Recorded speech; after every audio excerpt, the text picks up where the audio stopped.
morning and welcome to Brandenburg News Network. I am Donna Brandenburg, and it's the 5th day of June 2024. Welcome to our show today. We've got a little bit of a long show today. We're going to start out with Liberty Essentials with Bill Mohr, and we'll see if Karen and Ralph join us.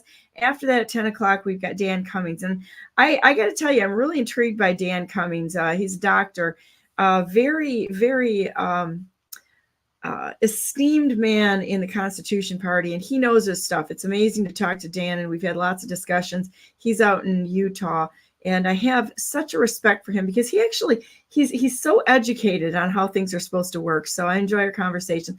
We're going to be talking about lawful definitions and meanings and how they've changed over time.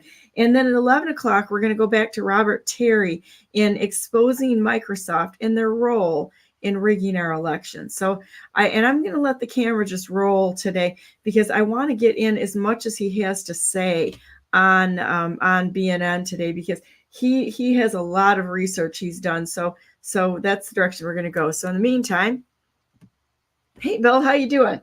I'm doing all right. Just got done from our 90-degree day yesterday.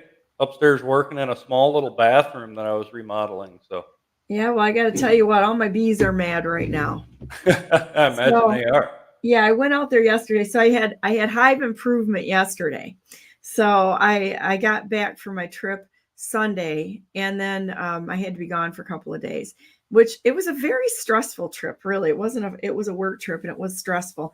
My mom fell again while I was gone, and so we're having to really deal with that. And I got to tell you, all the people out there with aged parents, my heart goes out to you, because I have been dealing with this with my dad and mom. Dad died 2 years ago, about the same time your dad died. And my mom she's declining. And it is a unfortunate position to be in, but we're all in it at some point in time. And right now, that's kind of where we're at. And the assisted living center that she's in is literally, they're extortionists. They just sold and decided to ramp up the cost of her care plan 4 times the cost. And I was on the phone when I was in Florida with the people that bought it. And I'm like, this is extortion. How can you even justify this? This is morally wrong. You do not take advantage of people in a disadvantaged situation. So, and however you think that financials really are or not, nobody really knows, but personally having to do with me. But the point being is that when a company does that to whomever they choose, they're literally, their goal is, and so I told them, I said, I know what your goal is. I've dealt with corporate America long enough. I said, your goal is to absolutely drain mom and dad's bank account and then go after the kids and make the kids responsible for the rest of the bill and pass the debt on to impoverish the entire family. And I'm like, this is weaponized bullshit going on here. And that's what I said to the gal. And she's like, well, I'm just taking orders. I said, no, you're not. You're complicit in this. And so I was a little rough on her, but I'm going to tell you what, I think that this needs to be called out, because the care the way that people are being victimized cradle to grave right now is a very intentional harm to people for psychopaths who want to make a profit. And it's not right. There's got to be a better way to do this. And having a mentally ill daughter, as well as taking care of 2, there were more than that over the years, aged parents and such, we really need to get a better plan out there. And I've been working on one. I had a pretty good one put together while I was running for governor, and that's still standing right now. It's because I'm not conceding. But there's a lot better ways of dealing with this as a community to be able to help people. It's just that people have to want to do it and not put profits over human beings, because it's fundamentally wrong. But can you even imagine that? Having somebody that can literally with a straight face say that, well, the new rates are going to be this. It's like, no, the new rates aren't going to happen. We're going to figure something else out, because it's wrong. Well, that's the recourse of history throughout all history. When you get government involved in any type of private entity, they believe that they can change such things just on demand with the swipe of a pen, right? Right. You got Yep. to people behind the scenes, because there's so much that's being manipulated by a very few at the top. Maybe 1% to 2% at the top that are manipulating the majority of the people, and 90% really aren't awake and don't care. I think it's a little higher than that now, since President Trump was in office, where people are actually getting becoming aware of how things are going, and that's a really good thing, that our people are waking up.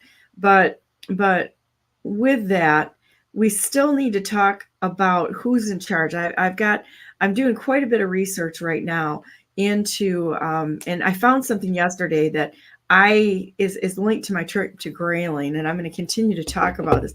But the security company that was doing all of the gate security. There was not one military person up there, not one. No matter what anybody can tell me, well, maybe they're on missions. No, this is not how it works. I mean, I'm talking abandoned. I've got pictures to prove it, and I was there to see it. You do not have a completely abandoned camp. I mean, the grass and the weeds are growing up around the air control tower there. This is not normal. And DK is the security company that was guarding the gates, both gates into the camp, as well as gates onto the airfield. So I started doing some digging into DK, and I think I'm one jump away from one of the massive oligarchs there. But there was things that haven't made sense to me for a long time. Looking up there at the aerial maps, because I do aerial comparisons and aerial evaluations of things. There's a whole area around Grayling that shows up in the map as absolutely brown. And I got it figured out when I was up there. It's like, oh, because the DNR literally clear cutting our land and taking it, and there's no receipts to where that money's going. Hey, Karen, how you doing? Good morning. So I thought you were going to have your guest from yesterday on, so I wasn't planning on being on this. Just saw you texted me. Surprise! So yeah, he's going to come on 11, but I was going back to talking about Camp Grayling and the clear cutting that's going on up there, and there's things that are making sense. But anyhow, I started digging into DK, and I can tell you right now, all of these organizations are connected, which coincidentally, they do the security for all of the stuff for, say, like Van Andel Arena, DeVos, and that. There's a big connection there. So when you start patching this together and seeing, okay, let's see, DK now is connected to Grayling, which is the state of Michigan. And then you find out that there's 23 branches for DK. And then I did some aerials on where at least one of those branches are. It doesn't make sense. It doesn't make sense. So we can look at this. They're in control of the waterways. Oh, say the one that I found is at the end of a canyon on a 2-track road, way away from anything. I would say that we've got some pretty hard questions that need to be answered. There were 3 people from the state of Michigan, 3 kids that disappeared this past week. 2 in Coopersville, 1 up in Cedar Springs and such. But when you start looking at that, and also the money that's going through these oligarch families, say like the DeVosses and such, and Amway, and the backing up to the DNR land, and the connections to DK, which have branch offices in very questionable remote places. I don't know why you would be on a dirt 2-track in the middle of freaking nowhere in Arizona. And I mean, it's in the middle of nowhere. Kind of looks like barns and such. There's a canyon with a waterway there. And there is absolutely no reason to have that where it is. And I'm going to say right now, I'm going to be the first one to say it's tied into a firm that has an Indian name at the beginning of it. And there's more digging to do, but I'm going to tell you, why would you have something in a remote location like that? There's going to be more that are going to pop up that we'll find. And I think we're going to find some things that, you know, if you want to do bad stuff, where are you going to put it? You're going to take over the churches. You're going to take over security. You're going to take over those organizations that people most trust, because it stops them from asking questions. The schools, the churches, and historically, Alexander the Great knew how to take over a nation. The playbook's there. It's like you take over religion, entertainment, schools, and there's one more. And you will literally, in sports, you will literally take over an entire nation, and then put the people in charge, or systems in charge, that make people stop questioning, and you've got a completely overtaken scenario, including the people that are planned an insurrection of our nation through the border. So I started posting things after Jason Jones. I posted something the other day. It's a little graphic, I'm going to tell you, but we're going to have to deal with this because the cartels are there in all 50 states. So with that said, the video I posted comes from a cartel because they literally boast about what they've done. And it's a guy who's getting his face hacked off with a machete, and they literally cut his heart out alive and stand there with a heart beating in his hands. So there's your warning. But it's for real. And I think that, there comes a point in time where we have to face this, because we should censure. Not only have we been seeing censoring in other locations, we need to censure and remove these traitors who have allowed this to happen, because they, that's like the first step. And I think you said it, Bill, it's a soft impeachment. But what really needs to happen is they need to be charged for treason and crimes against humanity. Every single one of them that has allowed this. And the rest of them, it's time to send in special operations and wage war on this in a very real way and end this situation so that our children and our neighbors, our family can be safe. Yeah, well, you bring that up. That's exactly what we were talking about here when regarding cartels and such. You got to think who's funding these cartels, who's giving them our tax dollars are right now. It's going right to the United States. Yep. One place in particular that I was going to get to this morning, and that is that of Mexico. I don't know if anybody has ever been down to the border, Juarez, the other side of the Laredo, and such like that. I've been there. I've seen the cartels. I've been down there in work groups helping out, and I understand the possibilities of things that can happen. But when you look at Mexico itself, they're one of the most restrictive countries when it comes to the ownership of firearms, right? And it's been said, and I don't know for a fact, but it's been said that Mexico only has one dealer of firearms, and that is on their military base, right? In the entire country, we're talking. So these cartels are armed. We know that. You've had guests on your show before that have proven that in videos, right? Where are they getting their arms from? I can certainly tell you that Mexico is probably not funding them particularly.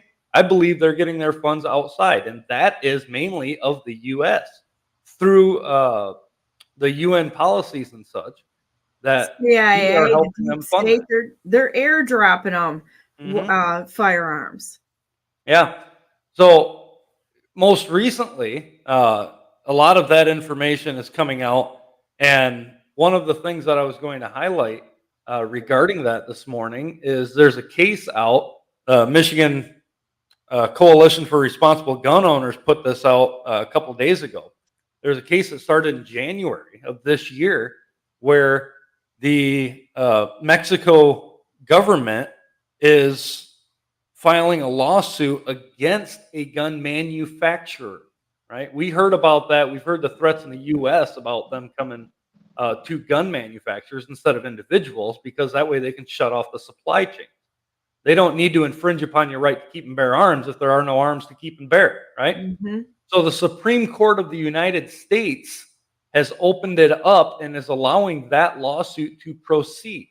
We have a foreign entity, namely another country, that is trying to sue an American manufacturer of firearms, right? And I don't know the cause behind it. I haven't looked that deep into the lawsuit. I know the headlines from the emails here. But they're seeking $10 billion from Smith & Wesson and other American firearms manufacturers, right? Now, why is that? The U.S. would never be able to get away with it, right? If we had our federal government go in and they do in small regards. The ATF gets in there and tries to restrict and infringe upon other manufacturers in the U.S. But if they were to blatantly come out and file a lawsuit against Smith and Wesson or Armalite or Colt or name any of the manufacturers and seek $10 billion, you can only think that the purpose of that is to close them down, to restrict the manufacturing, right? The American people, I'm certain at that point, maybe, hopefully, would realize, hey, we have a problem here, and they'd put a stop to it, okay? Or at least that's what should be done. But we have a foreign entity that is now doing that. Why are they doing that? They're doing it because the U.S. government needs it done. That's the only reason why they're doing it. Mexico has no interest in Smith & Wesson. They have no recourse of action for anything Smith & Wesson has done, right? They're not infringing upon Mexico's government in any way, sense, or form. So the only reason why that could be is the U.S. is driving that narrative because they know they can't get away with it themselves. Isn't the Mexican government pretty much run by the cartels anyway? So they wouldn't have any interest in shutting down the source of their weaponry. It doesn't make sense to me. Yeah, in a sense. I'm not sure if that's a completely accurate statement because the Mexican government does have their own military, their federales that run around. They're basically a cartel within themselves. But I was mainly referring to the actual citizen cartels within the government, the lawless individuals down there. There's the new Mexican first woman president, Claudia Sheinbaum. Have you seen that? Yeah, she's supposedly not good. What's that? And she's a radical left Jewish woman, which is to me odd in a very Catholic country. Predominantly Catholic country. And all I got to say is you probably could go right back to what we were talking to with Robert Terry about them rigging the elections, because this is almost statistically impossible for her to have won that unless she's a puppet candidate in order to enable the wacko Marxist agenda down there in Mexico. And from my perspective, I hate to say it, but I believe immigration rules or international rules is that if somebody comes in their country, they're supposed to stop them and not pass them on to the next country. And so really Mexico has actually committed an act of war against the United States of America by enabling the invasion of the United States of America, which means they're complicit with what's going on. I believe that Mexico right now is complicit in this action because the cartels are they're trying to overrun the United States, and they're using their quasi-military disruptors, which is, the Satan worshiping cartels such as Santa Muerte and such. You can read about that. We brought that up before, Deuteronomy 28, where the Lord talks about those who refuse to obey him. The later part during the curses of those, where he talks about he will bring any nation up whose language you will not understand, right? He will bring them in to subdue you. What is it? They will become the head, you will become the tail, right? That's exactly what we're seeing across the border here. And I'm one of those during the whole cry of the American people in the last administration, where we were talking about, we have to build the wall. We have to put the wall up. We have to stop this from happening. I was one of the few people that stood up and said, no, I'm okay with not having a wall at the border, right? A lot of people look at me like I'm crazy. Well, you're just gonna increase the invasion and the traffic of illegal aliens into the U.S. And I'm saying if you get rid of the wall and the U.S. quits driving them over, quits incentivizing them, they won't have a reason to come over, right? But currently, they're giving them not only transportation, not only cards loaded with thousands of dollars. In some cases, we know the UN's bringing them over as soldiers and are arming them. So are these NGOs like Catholic Services, Lutheran Services, Bethany Christian Services, all of these things, all of these organizations are getting big dollars for moving people around. Yeah, if we want to stop that, we have to go over those who are incentivizing them, and it's not only NGOs, and it's not only the federal government, but it's individual state governments as well that are shipping them across the country. Absolutely. WZZM 13 did one of their verify segments yesterday. This is why I watch sometimes the quote unquote news, because then you see stuff like this. So the verify was, does the UN give cash to people coming over into the United States? Cash. So their whole thing, they went round and round and round with this. But then the answer was no, of course they don't give them cash.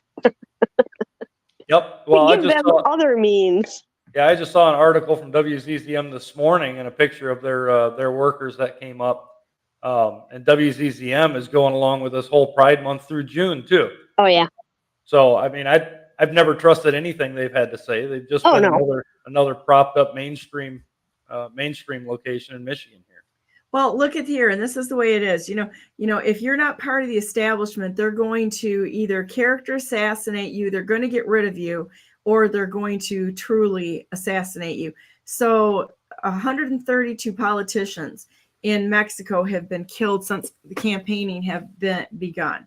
So when you look at that, I mean, unless you're part of that club, and it's kind of the same in the United States. I mean, they're going after President Donald J. Trump, the rightful president of the United States, in a legal assassination. Basically, they're trying to cancel him completely so that he can't get in again. They got to be scared out of their mind of him, and they should be, you know. But they will get rid of anyone who is actually a true candidate. If you see somebody that's been attacked, you can guaranteed that they probably were for real, and they were specifically removed. But the cartels are removing these people. They'll kill them. You know, they just kill them down there. Well, and that's not always the case. Remember that we talked about. Most of politics is all done pre-planned, right? Roosevelt said in the 30s. Yeah. And that we know that even the who was it? Albert Pike, the Masons from the Freemasons back in the late 1800s, said, "When the people need a hero, they will deliver them up." And so when you see a lot of the conflict going on and the attacking from mainstream to other corporations or other individuals, you always have to look at it in a broader light, knowing that they are also promoting the fight, because they have to keep the people divided. So not only do they have to put up somebody who they know the majority of people will not support, who will viciously attack, and who is subvertive to our own U.S. government and our Constitution, but they also need to control the opposition, as Lenin said, and they have to put up somebody who looks like they're going to do what's right, and they will put them up in the media and purposely attack them just to keep a division of the people. I'm not saying that's in all cases, but a lot of it, the people who are claiming to be censored by the mainstream media and claiming to have their voice squelched, if you look at it, all of that's going on through the mainstream media, that's free advertising for them, right? Oh, yeah. So they're promoting both sides of it. And a lot of people are thinking, well, no, they're promoting one and then trying to censor the other. All the while, they're both getting equal attention on the media. Right? It's absolutely a concerted effort to get their candidate that they want in, and both the major parties are guilty of it. Ryan Kelly. Well, look at with me running on the Republican ticket. I had no ties to anyone politically because I hated everyone in that arena, because I'd never met anyone that was actually honest. And that's the truth. Until the Constitution Party with you, Bill. That's it. And there was some people in there that got cleaned out that were not honest. But we've cleaned the party out and kept it pretty clean. And I think that's really important, is to stay with something that follows a lawful process that which is not this back and forth just to tear the United States down, but what are the best answers, what are the best solutions, no matter who brings it forward. That's missing in all of politics right now. Everybody wants to be in charge, and even when I look at the grassroots, I am very disappointed in seeing what's going on there, because it's kind of the same old.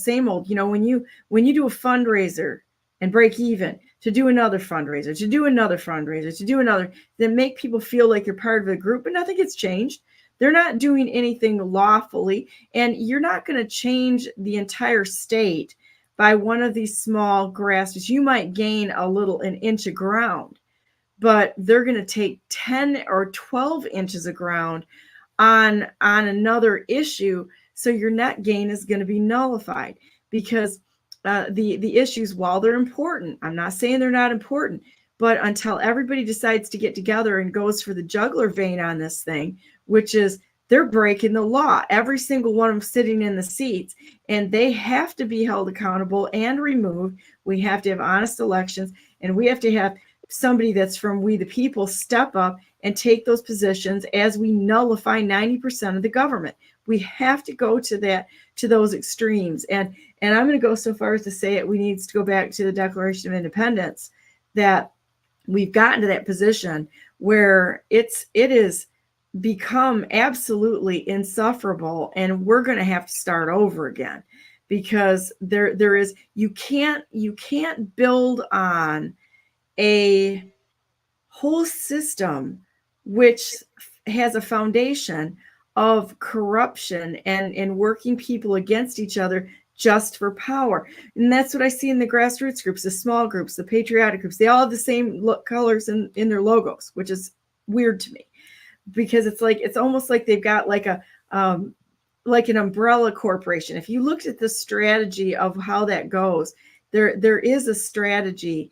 They're connected on other levels, but they're keeping people busy in these little cells. It's like an organism. Even the small groups, they're an organism, and they have cells. And I can tell you right now, there's a lot of people that are in those groups who are political operatives, a lot of them. When you really start digging down into it, some of them came from the people that destroyed the Tea Party. They were there as disruptors. So, you know, any of these organizations, that is fresh meat and if a new one pops up, it's going to absolutely be infiltrated, because they're going to keep this system. So we have to look at this smarter and say, well, it hasn't worked. It's about as dumb as looking at Biden. You know, they've used that grassroots term to the point where I'm quite honestly nauseous about it. I'm sick of it, because it doesn't mean anything anymore. Like the Republican Democrat Party. I mean, it's a great buzzword, so let's just sell everybody on it. And I know that's going to be one of those other Brandenburg unpopular things to say. But when you start tracing it back, you can start seeing the money that's gone through it. Say, take, for instance, like Axe My Tax. Everybody thinks this is great. Look at the donations that Carla Wagner has made. She's made donations to Christina Caramo and the Brighter Michigan PAC. That's a DeVos PAC. And so you start looking at all of this stuff. There's too many things that don't make sense. And that should be your first clue to get in there and start digging and finding out what the truth is. Why would somebody give money to Brighter Michigan PAC and say we're grassroots, when we can look right at what's happened here and how much money and the candidates that have been engineered by these oligarchs which are buying our elections in the state of Michigan and installing their puppets? Tudor Dixon, her dad's a globalist. They were not what they were billing it to be, because I met people in Muskegon told me flat out that family was what destroyed the foundry industry in Muskegon. There was one guy that has a business that said that family left him with $35,000 worth of debt. There were many others that said the same thing, and that it was told to me, and I think this would be a great thing to investigate further to get all the receipts on it, that they were selling receivables to the bank that they did not have. But when you look into the reality of, I think it's Falls River Group, which was Dixon's dad's group, and now all of a sudden Dixon's on the line. I mean, come on, people. She had Lumen Learning. Let's look at the term Lumen. Where does that go back to? Bill Gates and such. I mean, come on, let's get smarter here.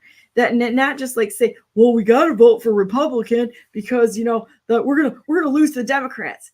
You've already lost to the Democrats because they're in bed together. It's just time to wake up to then smell the coffee here and stop drinking the Kool-Aid. And when you looked into the background of that, because I did, I mean, I search into everything, right? Because I want to know the truth. I'm not going to be some idiot that just goes along to get along. They were actually into selling information technology and information. They were a global entity that was aggregating information on people and selling information. That's what they all do. The nonsense that's going on in the Republican Party right now, what they're trying to do is one group is trying to get the information that Weiser set up. They'll listen all the control on that and own that. Why? So they can make money off of it. That's exactly what this is all about. We got to have new lists. We got to do this, that, and the other thing because they want to control it so they can make money off of it. This is all that politics have devolved into, period. For anybody who actually has a desire to get involved in politics, let me say something to you. You're nuts, but you're right. Because our duty as Americans must be around politics. Not around, but it must be towards politics. It must should be a part-time job. Towards properly governing ourselves in America, right? That's politics. So you have to understand a handful of things. Number one is that no political party is going to save the nation, right? We talked about that. They're going to destroy it. We talked about that with Samuel Adams. The natural man will always have a two-system mindset, or in this case, a two-party mindset. John Adams warned about that. I think I said Samuel Adams, but John Adams warned about that. So did George Washington, right? And that's the same thing that we see today. You have to understand that no government entity is going to save America, right? Whether that be your local school boards, your local townships, county, state, legislature, executive, or judicial, no judge is going to save America. Nothing in the federal government for sure is going to save America, right? Our founding fathers called that a necessary evil. Okay, understand that. That is to be kept in check by who? The people that put it up, right? So you have to understand that no Supreme Court is going to save America, no Congress is going to save America, nor anybody in there, and no president is going to save America. The only way this is going to happen is by the people. The people are the only ones tasked in our Constitution with the ability to enforce the law, to suppress insurrection, to repel invasion. We are known as the militia in this country, right? As much as they continue to demonize that word, I'm going to keep using it because that is our rightful spot. You mentioned the National Guard up in Grayling, right? And that's one of my key points when I talk to people, is that the National Guard, if you talk to them, they will call themselves the militia. Okay, and I was just thinking about that this morning. They're not. I've got a few members, I've got a few family members and friends in the National Guard, right? I understand the division. There are state National Guards. However, within the state of Michigan, there's what they call Title 10. You mentioned that before, where they're federalized National Guard. Mm-hmm. Think about it. If they are the militia, why are we sending them down to South Carolina for training? Right? Why are they being trained not only in basic, but as their vocational training, their MOS, in other states other than the state who they owe allegiance to as a militia? Why has Latvia got a big connection to Grayling? They've even got a state named Latvia State and memorials there in Grayling and such. Why is this? This is I'm not buying anything that I saw up there. I'm just not. And they should not be. I mean, you're not supposed to have, the only standing military you should have is the Navy, and that was it. The rest of them have a 2-year lifespan, and then it's done. It goes back to the militia. So we got some real problems here. Yeah, and it's very simple. I mean, it's all laid out in our Constitution. Okay, that's the route we got to get back to, and nobody's reading it, right? Nobody in government is reading our Constitution. because it clearly defines what crimes they are committing against the people. Okay, so they don't want to know. But you're absolutely right. The Navy is the only established military force of the federal government, and that is to protect the borders of the entire United States from any outside invasion. Okay, now this was before airports. Okay, and we talked about this at our convention back a few months ago. This is before airports. Now we have airports. Every state in our union is now a border state because of international airline, right?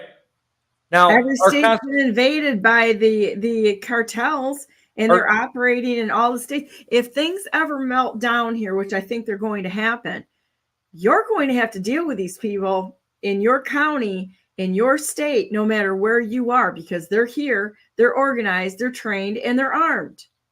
Yep. But that's one place that our Constitution has failed to address.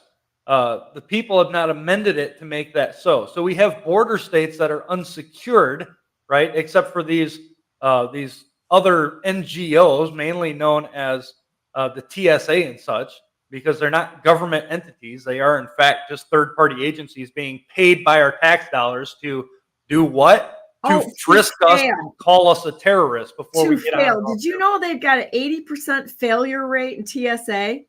Yep. It's a joke. They are a joke organization. Well, they are set up only as a violation of the Fourth Amendment, right? To violate the people's rights. It's a mental psyop. Safety. And I use this phrase a lot. Remember during Hitler's Third Reich, what was the phrase? Für Sicherheit. Right? It's for your safety. We have to do this. We have to violate your freedoms, your liberties for your safety. Okay? Your safety is yours and yours alone. You cannot trust that to somebody else, because then you become a slave to those whom you trust it to. One thing that leads right up to this little book that's in front of me. Okay? I'm going to hold this up to the camera as long as I don't knock everything off my desk here. This is one thing that should be gotten. If you don't have a copy of it, go get a copy. And I got markers in here, so I'm trying not to lose it. But this is the Freedom Documents. Okay? You can find this. It was all compiled by Chuck Baldwin, who just happened to be one of the presidential contenders in the Constitution Party back in 2012, maybe 2008. I think it was 2008. It's been a while. But he compiled this all. It's a lot of the writings, the letters, the declarations. It's got the Constitution, the Bill of Rights in it. I mean, it is just chock full of information from our founding fathers. You can find it. I think the website's chuckbaldwinlive.com. I think it's like $17 or something. It's worth having a few copies, right? Grab 2 or 3, hand one out to somebody who may not have one. But this morning I was reading through this. And there was a declaration. I don't know how many people know this. Following the Declaration of Independence, there was a declaration of the causes and necessity of taking up arms. Okay? And I was going to read it a little bit through this. This was composed by Jefferson and Dickinson together. But in one paragraph specifically, I was reading through and noticing the resemblances once again to modern day America as we see it.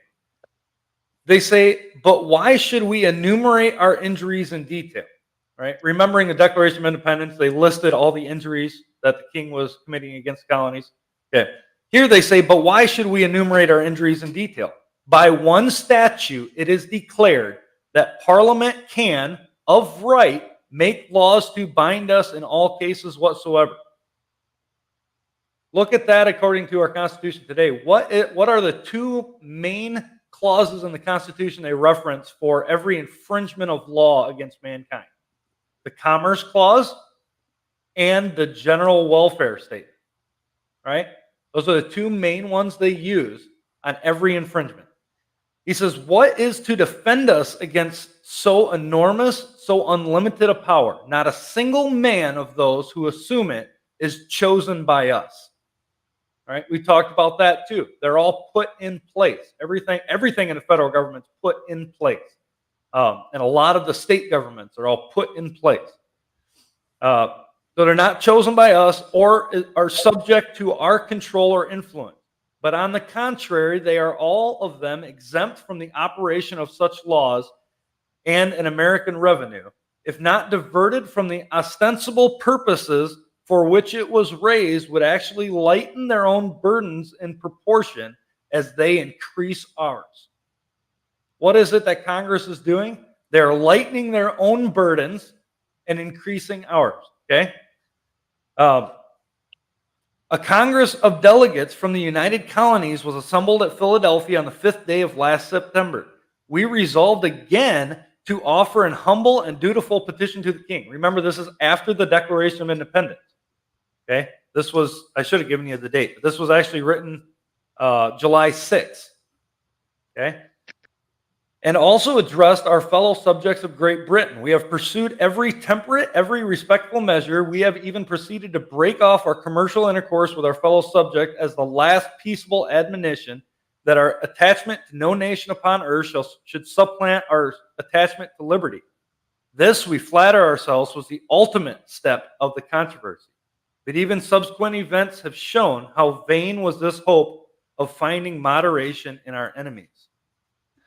Go a little bit farther down, and let's see, which I think my marker's moved a little bit here.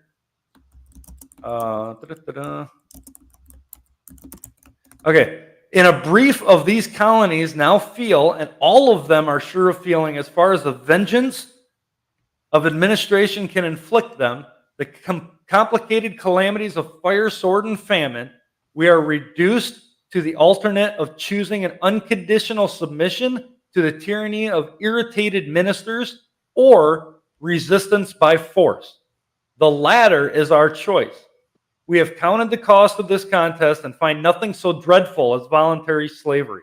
Honor, justice, and humanity forbid us to tamely surrender that freedom which we received from our gallant ancestors, which our innocent posterity have a right to receive from us. How strong is that statement alone? Oh, $41. I'll have to call Chuck and have him make a bunch more copies. And it's sold out. Oh, that's probably because it was just advertised on another show this morning too, or yesterday and this morning that I heard. Okay. But that statement alone, I want to reread that. We are reduced to the alternative of choosing an unconditional submission to the tyranny of irritated ministers or resistance by force. The latter is our choice. We have counted the cost of this contest and find nothing so dreadful as voluntary slavery. Honor, justice, and humanity forbid us tamely to surrender that freedom which we received from our gallant ancestors, right? The blood that was sacrificed by them to give us our liberty, and which our innocent posterity have a right to receive from us. Most of the states over the last couple of years have passed what they call, in Michigan it was Prop 3, reproductive health, right? Which is about taking parental rights is what it's all about. But which also, well, actually, it has taken them, and the state believes that it has granted some, right? It deems that it grants the right, the state granted the right to the people to murder their posterity, right? Our founding fathers here, namely Jefferson and Dickinson, said, which our innocent posterity have a right to receive from us. Their rights exist before they're even there. Do we understand that? Amen. My children are alive. They have that right. My grandchildren are not born. They have that right. And every preceding posterity from my children on through my name have that right to their liberty, because it is not a grant by the state. It is a grant by their creator. Though they have not been created, they have that right. Okay? They go on to say our cause is just. Our union is perfect. We spoke about this, I think, last week or the week before when we talked about unity. This is what we have to get to. We're going to be contentious in some things, but our unity needs to be on the restoration of our American Constitution, of our self-governing ability, because without it, nothing we do is going to matter. You can swipe your pen all you want. The next guy's going to swipe the pen, and the next guy's going to swipe the pen, and the American people are going to believe that it changes with every swipe. I'm saying they're all crimes against the people. They all have to be held accountable for it because our posterity deserves it. Our internal resources are great, and if necessary, foreign assistance is undoubtedly attainable. We gratefully acknowledge as signal instances of the divine favor towards us that His providence would not permit us to be called into this severe controversy until we were grown up to our present strength. We're not there yet. Our That's present powerful. strength is not there. However, we're well on our way to get there. I They go want on, yeah. to point out the fervor in your voice, because you not only understand what you're reading and what you're talking about with your own words in explaining it, but you have a fervor behind it that will act to defend it. And that isn't the other thing that we're lacking. There's two things there. One, we have to understand the history. We have to know it and recognize it. Like now we're talking 3 declarations. I don't know that I've heard about this one. I knew there was one before the DOI. This is coming after that. And why haven't we been taught that? There's a reason. Because they don't want us to know this is part of history. So we have to know it. We have to comprehend it. And then we have to have the desire, the fervent desire to defend it immediately. So when the first time a legislator says, hey, I've got this idea, here's a bill in front of you, we immediately jump up and say, no way, no way, who do you think you are? Instead of going, I'm not sure what that means. No, we have to understand immediately what it means and immediately respond appropriately. And you don't have that unless you have the comprehension that you have and the fervor that you just had in your voice. And you're talking about protecting the next generations with that fervent desire. And why did I say amen? Because I'd heard a commercial yesterday. This woman's talking about how she had to kill her baby because it was sick. She's talking about why she had an abortion. Oh, and I didn't, the law, this or that.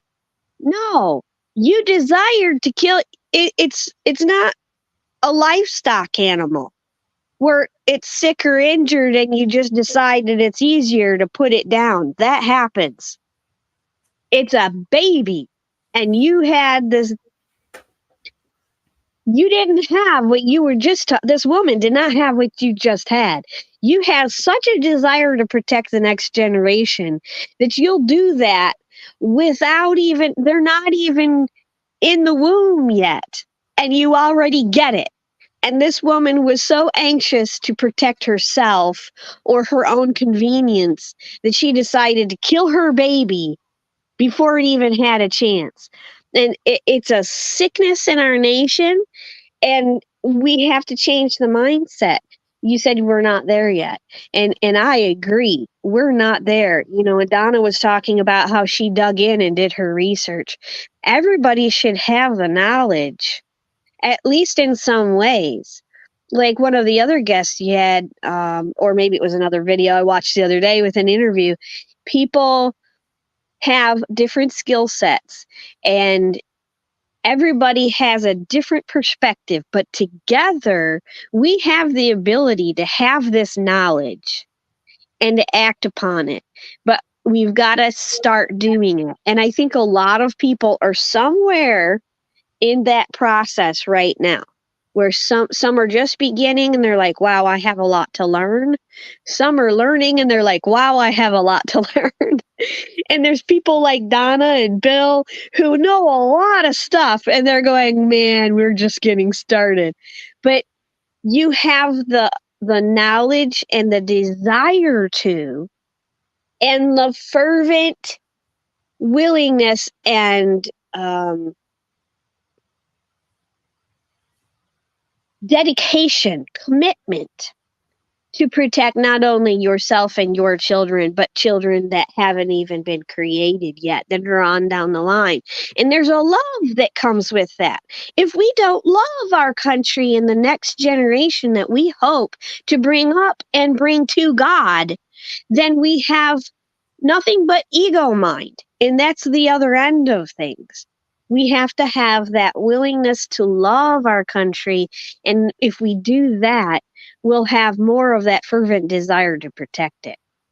Well, look at where our country's come right now. I mean, we're living in a virtual reality most of our lives from our screen, what they tell us, the relationships we have online that we haven't put the time into actual people, where it's good, it's bad. I mean, nobody's perfect. So you've got that push and pull in all relationships all the time. And you don't learn that in a virtual reality because you only have people in those environments that make you feel good. There's no long suffering, there's no bearing with people in that environment, and it's wrecked us. So if we go back to say like Abraham in the desert and the preciousness that life was, because so many people died. They knew the value of life because so many people died. When I was in India, what shocked me is I talked to people and I'm like, why is it that people have so many kids? And they had so many kids, and they said, well, you have to have a lot of kids because you might have 20 kids, but only 2 of them live. So they were faced with death and the reality of the temporariness of this life. You know, listen to crazy Harari out there with Klaus Schwab talking about us, you know, in some sort of a weird engineered AI capacity living forever. These people are nuts because they can only do an inauthentic copy of what God created. They can't replace God or what he created. It's an illusion. It's a delusion to them. But look at the difference, what happens when you take God out of society and actually living with people in a very real way. You learn deep love and connection to other people and caring about them fundamentally as a person. And when you lose somebody, you can never replace them again. There's never another person that's exactly the same, and you will miss them the rest of your life. There's no two ways about it. And you think about what Abraham said when he was in the desert. And unfortunately, the Western Christian translation of this is fairly lacking. If you go back and you really find out some of the words that were left out, it really paints a fuller picture. He planted a tree for shade. What they left off was that it was a tamarisk tree. And that was important because that's one of the slowest growing trees in the world. When he planted that tree for shade, it was kind of like a joke because he would never, ever see that shade. His children would never see that shade. Maybe his grandchildren would see shade from that, but he would never see it. He was planting, and whatever he did was for future generations of people. And think about the people that have come before us to do great things.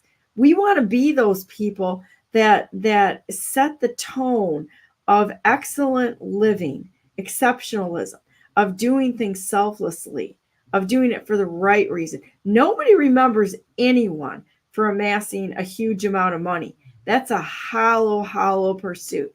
Money is only a tool to help others. That's all it is. It's not something anybody would ever get joy out of sitting on a pile of money and being like Scrooge McDuck.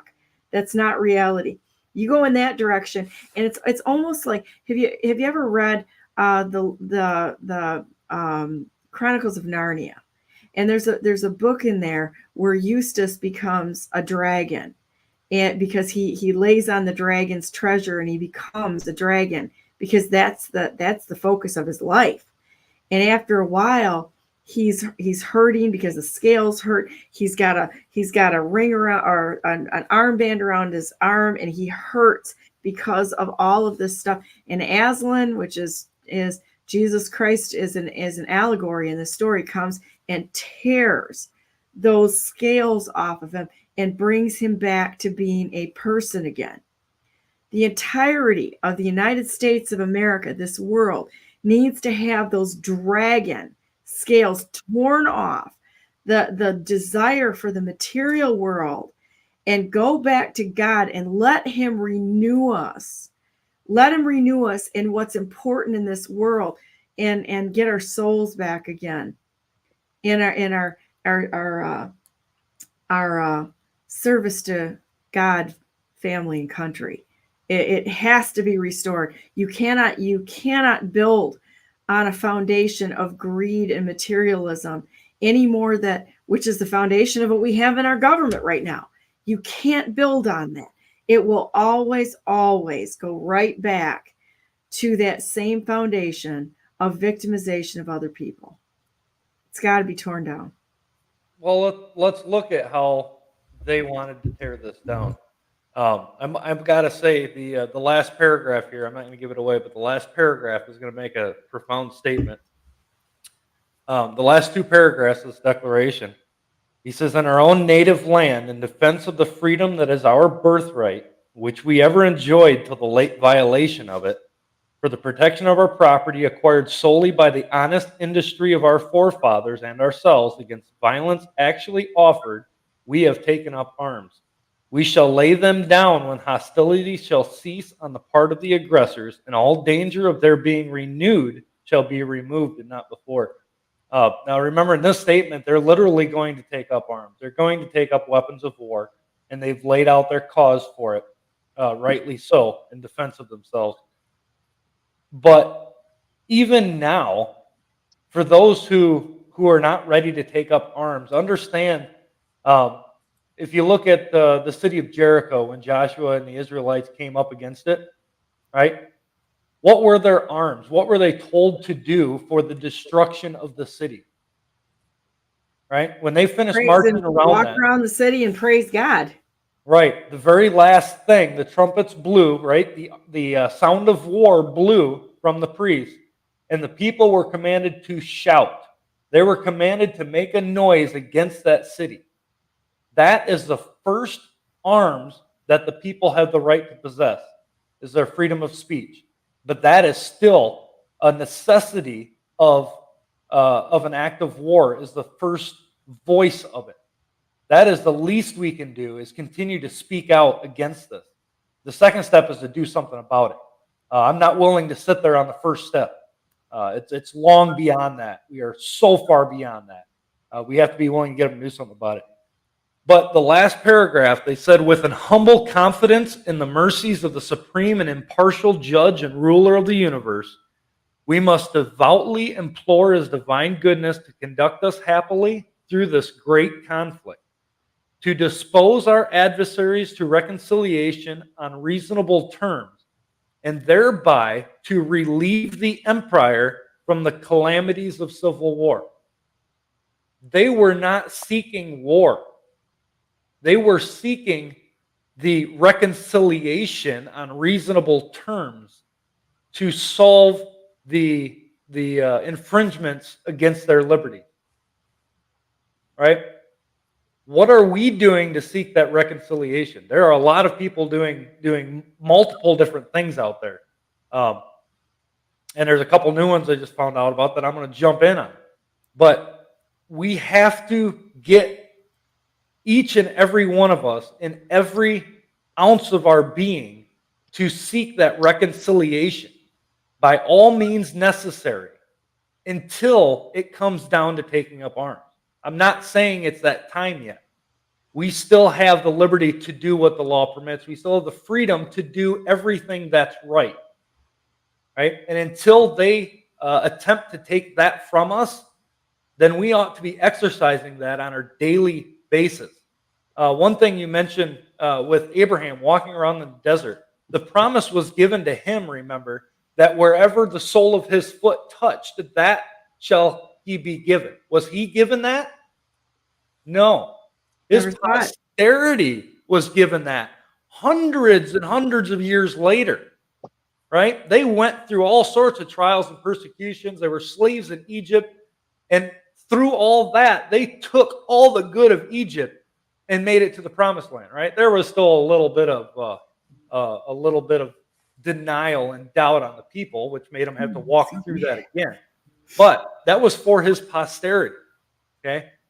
If you look at that in light of American history, our fathers were given the land because they were willing to seek to do that which was right.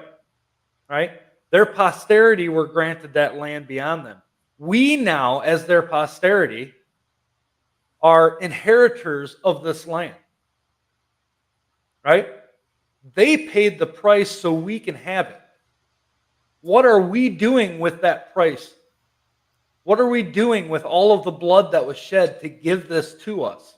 Right now, watching an invading army come into our nation and tear it down with the help of criminals sitting in the seats of leadership. They're not leaders, but they're sitting in the seats. Yeah. Yeah, you can see that. And that should be the forefront of our minds. Anytime that we do something in seeking restoration, we need to remember that price paid. The same thing goes into the price paid on Calvary for us, right? Everything we do is that base. If we forget about the price paid, we have no idea where we even came from, and we have no idea where we're going. So we need to understand that price, and we need to make sure that we don't trample on that and throw it to the dirt for them to walk over. I'm going to hold it up. I'm going to uphold the law that they put in place so that we can continue to grant our liberty to our posterity. I would hope that everybody makes that same resolution. To my previous point, where you're reading not only scripture, but you're reading previous history from our country. And that writing, by the way, is just brilliant, isn't it? Isn't it fun to read? Because we don't see stuff like that anymore. Our language has been so watered down. But going back to biblical history, there is the lesson in go back to, I think it's 2 Kings, the story of King Josiah.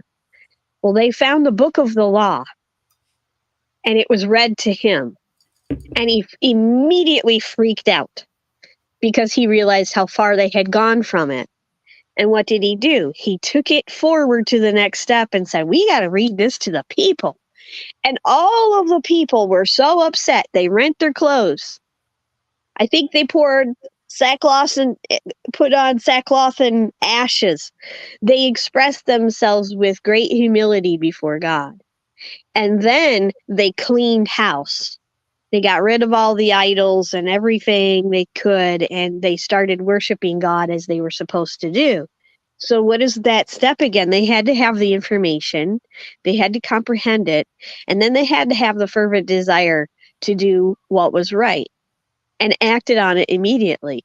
Now, it was only another generation or maybe two that they screwed it all up again. They brought back the idols and everything else. So we have this pattern in history of people screwing up in the same way, where we always have idols that come between us and God. But it always comes back down to the same thing. What is the law? And are we doing it? And let's do what we have to do with a fervent desire to follow what God wants us to do. And that is so much bigger than Constitution or law, declarations, etc. But having the knowledge of it, if we're going to do it in the way that Americans want to do, and we have to understand American history too. Well, what is the foundation? The biblical history. It's not just a story, it's his story. And it tells us who we are much more than even who we are as America or as Americans. Because this is a little tiny, man, this is a blink of an eye in history, America, as far as we know it. And maybe it goes much further back than that. But the part that we know about, we're a very young country. We're just a baby. So where does that rest in the scheme of things? Well, we got to go back to biblical history, comprehend it, and have a desire to protect and defend it. Well, and it's all the instructions are given on how to run a country in a proper way to ensure peace in the land. That's what we really want. We want to be able to live peacefully in the land. with our families, our neighbors and such. That's the goal, isn't it? To serve God and to live at peace with each other. I was reading a verse yesterday of greeting people with peace to you, to your family, and may God's peace be over your house. Why don't we do that instead of try to fight with each other just to be right? There are things that are worth having a debate over, but there's better ways of approaching it than the way that it's currently going right now. And you go right back to the Bible, and all the answers are right there if you're willing to read it. Pretty simple. Yep. Yeah. Yeah. So there you go. I'm waiting for Dan to come on yet. He said he was ready to join, so he'll join in a minute. I'll bring him so we can talk for a few minutes if you guys are good with that. You know, Karen, you just brought up King Josiah. He was one of my favorites to study, and still is, actually. Just because of that, what happened when they found the law, right? And the preceding events following that. Understanding he was the fifth king before the destruction of Judah, right? The nation of Israel had already been gone. They were already given to the Assyrians at the time, and Judah was about to be sold into slavery again. He was the fifth king before that destruction. But even after they destroyed everything and got everything right according to the law that they had found, the one thing that the Lord said he would not pardon is the innocent blood that was shed from the land. Right? He was willing to pardon everything else and put their transgressions aside, but he said, for the innocent blood, I will not pardon. And if we look at that today, we're to the notion of somewhere around 70 million plus children, now our posterity, that have been murdered in the womb, all being paid for by taxpayers' dollars, right? That is going to be paid for. Right? It's going to be paid for by those who promoted it and those who did nothing to stop it. Understand that. But I just read something. There was an email sent out by the Constitution Party, just to understand how easy it is for people to get things wrong in their statements. Regarding our presidential candidate, Randall Terry, right? If you don't know him, he's been in the fight leading the largest civil disobedience in the nation back in the 80s and early 90s, trying to put a stop to abortion in its entirety. And he's back at it again. I'm not sure he ever stopped, but he's back at it in the public eye again. This came through that said Tom Lede, who used to be the Republican House Majority Leader, has endorsed Randall Terry. Okay, it's an endorsement. It is what it is. But you look at that, one of the things that he had said was, it is time to have a national debate on abortion, and those who believe in saving lives must go on the offensive during the narrative. It is not time to have a debate on abortion. There has never been a time to have a debate on abortion, right? There has only ever been a time to put a stop to it. I don't need to debate whether abortion is legal, lawful, unlegal, unlawful, right or wrong, right? That's clear. That is concise. It is undebatable. Yep. It is long beyond time to put a stop to it, right? And I'm not saying that Randall Terry is the guy to put a stop to it. I'm saying he's leading a way for people to join in and help put a stop to it. That's all I'm saying. I'm not looking at Randall Terry as a savior of the nation, right? Just like I look to no one as a savior of the nation. That's my job. And that's everybody's job. So it's the same thing that goes with any of the 10 amendments that the colonies added to our Constitution, right? There is no debate when we understand where our rights came from. This image is what happens when a sperm meets an egg. Life begins with light. The author, right? Light himself, God, authors that life right there. So to think that we can sit back and debate about it. Moment a sperm makes contact with an egg, Hang on a second. you can see what looks like a... Clicked the wrong one. Hold on a minute, guys. I'm going to go back to the other video a minute.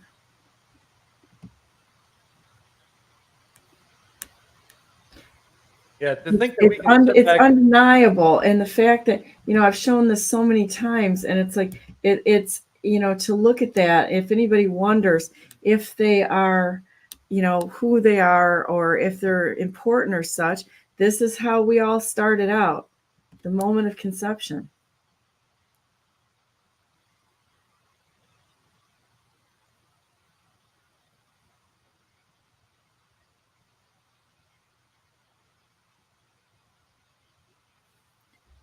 Undeniable. I met a young woman the other day, almost a week ago, and she's 19 and pregnant. She's not very bright. That was pretty readily clear in just a short conversation with her, but she was very excited about her pregnancy because she had just got a visit with the doctor and got an ultrasound, and she felt her baby move for the first time, and she got to see it for the first time. And the excitement that she had, because she knows now that there's life inside of her instead of just, other random tests. I've heard that story many times. I've never been pregnant myself, but I've heard a lot of women, when they see it on the ultrasound or they hear the heartbeat, then they are excited about it. That video there, if we could only see that when it happens, or experience it in some way and know from that moment on, my life is different now. I have to take care of myself because I have to take care of this infant inside of me. That I wish that there was a way to do that, because so many women are so terrible about it up until the time where they somehow emotionally connect. I don't understand that, because I knew right away. And a lot of women will tell you that they knew when they were pregnant, and it was right away I knew. Which is really, I think really interesting. Hey, I've got Dan on the line. I'm going to go ahead and bring Dan into this conversation here in a minute, and we're going to hang on a second here. Hey, Dan, how you doing? I'm all right, except I'm having trouble getting video here. Oh, that's okay. I finally had it solved, and when I try to, I've been watching you and Mr. Mohr. I've been hearing you. Good contact, sound thinking. But when I try to bring my camera in also, which is working, I tested it last night, and I lose contact with you. So that's okay. You're on right now, so that's okay. We'll just do it by phone like we did last time, and that's great. So I'm going to go ahead and Bill, can you stay on for a little more, or do you have to go? I've got to get my crew going. Yeah. So work to be done. Well, thanks for coming on today, Bill. You want to stay on, Karen? That'd be great. I can, or you can just transition over. No, I'm going to keep you on. That would be great if you wouldn't mind. I just think you stay. So thanks, Bill, for the fire and the wisdom on this, because really, I mean, you have an amazing education behind you that you have continued on from your father, and it's wonderful that you're willing to share it with everybody. And I actually got online and I found a book while we were talking, and I actually ordered that book. So good. Yeah, it looks like a good resource. That is worth having. It is not a complete works, but it contains a huge knowledge of what was going on from the Mayflower Compact, when the Pilgrims first set foot on the ground, all the way through the Revolution and the establishment of the early America. So well, it is worth reading. I think it's important for us that with the impending crash that's going on right now, that it's not a bad idea to have some real books around, so that from long enough ago that they haven't been changed. So I think that's a great reference, and it sounds like one worth pursuing from everybody. But thank you for coming on today, and have a great day. Is there anything else we want to talk about other than we've got our Michigan? The Constitution Party in Michigan is a U.S. taxpayers party. We have our convention on July 27th. We're going to be talking about it more and more. And do you want to mention some more about that? Bill is the chairman, and I'm the first vice chair. Yeah. So July 27th at the Lostera Resort. It's up near in Gladwin County. We're setting that up. We've got the whole banquet hall, I guess, all day. So we'll be there fairly early in the morning setting it up. I hope that there will be more people than just the normal 4 of us, but helping set up. But if it Helping needs to set be, up, yeah. I'll have it set up before y'all get there. Yeah, it's like there's 4 of us that do like the majority of the work, and the rest, and so we're going to invite all of you to help us, not just to come and to participate, but please come and help too. Yep. So here we'll be nominating candidates and such to be put directly on the ballot, right? For those people who've never heard of us, who continue to say that they vote, you need to read your ballot before you vote, okay? Because our name's been there since 1992. That's how long we've been in existence in the state of Michigan. So, and Randy Terry's going to be there, so that's going to be, and Pastor Broden is going to be there, so that's going to be fun. I really like these gentlemen a lot. I mean, they have a heart for people and for life. I mean, they're kind, they're well educated, they're well spoken, and they're fun to listen to. So that'll be fun. And we'll be getting other speakers too. I'm working on a couple of them yet to come, and we do have a nice time. You want to see how statesmen conduct themselves. That's how things are conducted in the Constitution Party and the U.S. Taxpayers Party in Michigan. So it is fun, and we all feel like family and have a nice time. Yep. Yeah, it'll be a good time. A lot of information, and we are a bottom-up party, the same way that the United States was founded. Right? It was founded by the people up. That's the U.S. Taxpayers Party. If it becomes anything different, I don't want a part of it. But even as chairman, I'm going to say I want the people there. I don't want just the people that I normally know and the people that agree with me. I want people there who may have a difference of opinion, may be able to see things the way I don't. Because if we don't do that, we're not learning. I can agree with myself all day. I don't need other people to agree with me. So we need to be able to learn. Iron sharpens iron. We need the other people there to keep our conversation and our direction pointed correctly. Otherwise, it's too easy for an oligarchy to get astray, right? Where few people rule over many. So come on, help out. If anything, just show up. I'm sure there'll be a few desserts there. You can munch on some food and talk. Well, I'm going to be making apple crisp again, like I did at the last one. I had large amounts of apple crisp in like roasters. I couldn't believe. Okay, arguably, I make the best pies in the whole world. She okay? does. I'll take that. I'll go ahead and say that. But I was really shocked at how fast the desserts that I made went. I mean, it was like, holy Moses. People went right to the desserts. They were done. It was like, forget the food. We're going to eat Brandenburg's desserts here. So I'm going to have to probably double or triple up on things a little bit, because it was, and I did make some gluten-free too, so that we do try to accommodate everyone, so that, you can come and have a nice time and know that we're trying to think of you and what you might need to make it a great event for you and a great experience. Yep. So we're looking forward to it. July 27th. Mark it on your calendar. Don't schedule anything. Yeah, that's the day. Plan on it. So, all right, guys. All right, Bill. Thank you so much for being on. I'm going to play the intro real quick so I can stand up and stretch for a minute, because that's always a difficult thing for me, because I've got 3 hours today. So first hour is Liberty Essentials. Then we've got Dan Cummings on next.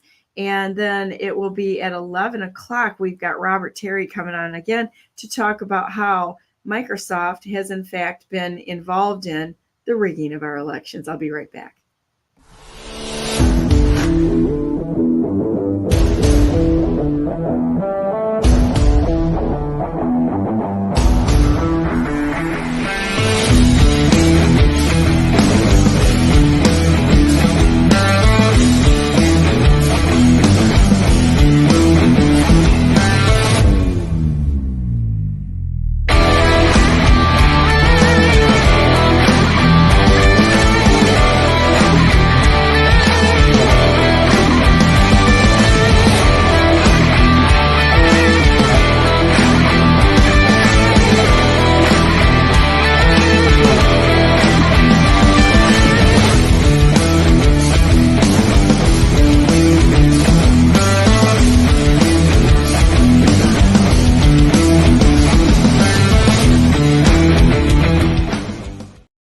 Good morning and welcome to the second hour of Brandenburg News Network. I am Donna Brandenburg, and it's the 5th day of June 2024. And welcome to our show.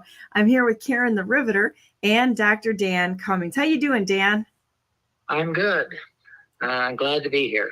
Wonderful. Well, I enjoy our conversation, and I kind of think that the calling in works very, very well. So today we got talking earlier about definitions and terms, and I think that's where we're going to focus today. Is that correct? Yes, but let me say one thing first. Yes.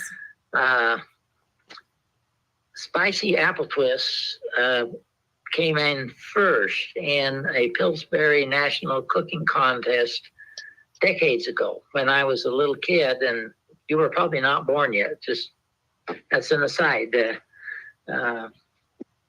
Somebody somewhere made them really good. Spicy apple twists, huh? So yes, it won the National Pillsbury original recipe contest back. okay. She has to look it up now. It was a long time ago. All right, so this is the way it is, guys. I have to look this stuff up, okay? So I'm looking it up right now to see if I can. Oh, there they are. Food.com, spicy apple twist, Pillsbury Bake Off one. You know what, Dan? You know I'm going to have to do this. So here it is. There's the recipe here, and the winner. Oh my goodness, that looks good. Ooh, and there's the instructions right there. So I will post this to my Telegram channel at Brandenburg number 4MI, and that looks really good. So how many of these things did you eat when you were a kid? I don't remember eating any. It's just something I read and happened to remember. Oh. my brain is cluttered with I don't know how many facts that are not very useful. It's also well filled with many that are. So on to terminology. Let's start with the subject that has just been well explained by Mr. Mohr, that of what I call fetal homicide. I have almost completely stopped using the A word. It is time to call it what it is. It's fetal homicide. I don't see any other reasonable way to look at it under the law. Are there some differences with other types of homicide? Perhaps, but the starting place should be that it is fetal homicide, taking the life of another individual human being. And that should be beyond debate. It, of course, is not. Its participants have various euphemisms for the ugly procedure, such as just parts of tissue, but that won't fly. Ironically enough, I made that decision to switch from the A word to fetal homicide just a few days before the Dodds leak. Not the Dodds publication at the end of the term, but the Dodds leak that occurred several weeks before. I was in a campaign for Congress for the Constitution Party, and felt that it was time for the A word to go. It was time to be more explicit. It was time to call it what it is. It's a homicide. It's the killing of another human being. Are you acquainted with the man Bernard Nathanson? I am not. He's a man that ought to be known to the life movement. I'm sure Randall Terry knows who he is. Bernard, what was it? Bernard Nathanson. He probably performed more abortions than anyone else who ever lived. I'm familiar with the term silent scream. I didn't know his name, so I just looked it up. Okay, I had forgotten that he made that film. But he performed something over 50,000 fetal homicides with the belief that this was not another human being. There came a time later in his life when he announced that he had recognized that these were human beings. He had not stopped performing them yet, but he did soon thereafter. That was his undoing when he came to realize that these were human beings that he had slaughtered. He converted to Christianity, became a Catholic, and wrote a book called The Hand of God.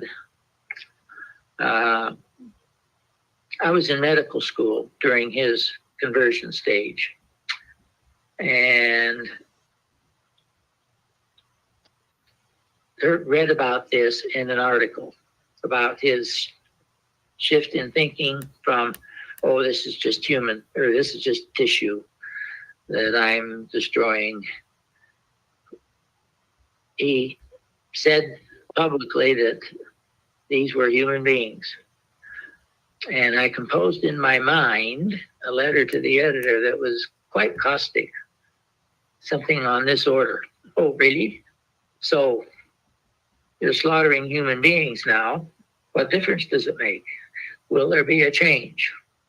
Fortunately, I never published that letter to the editor.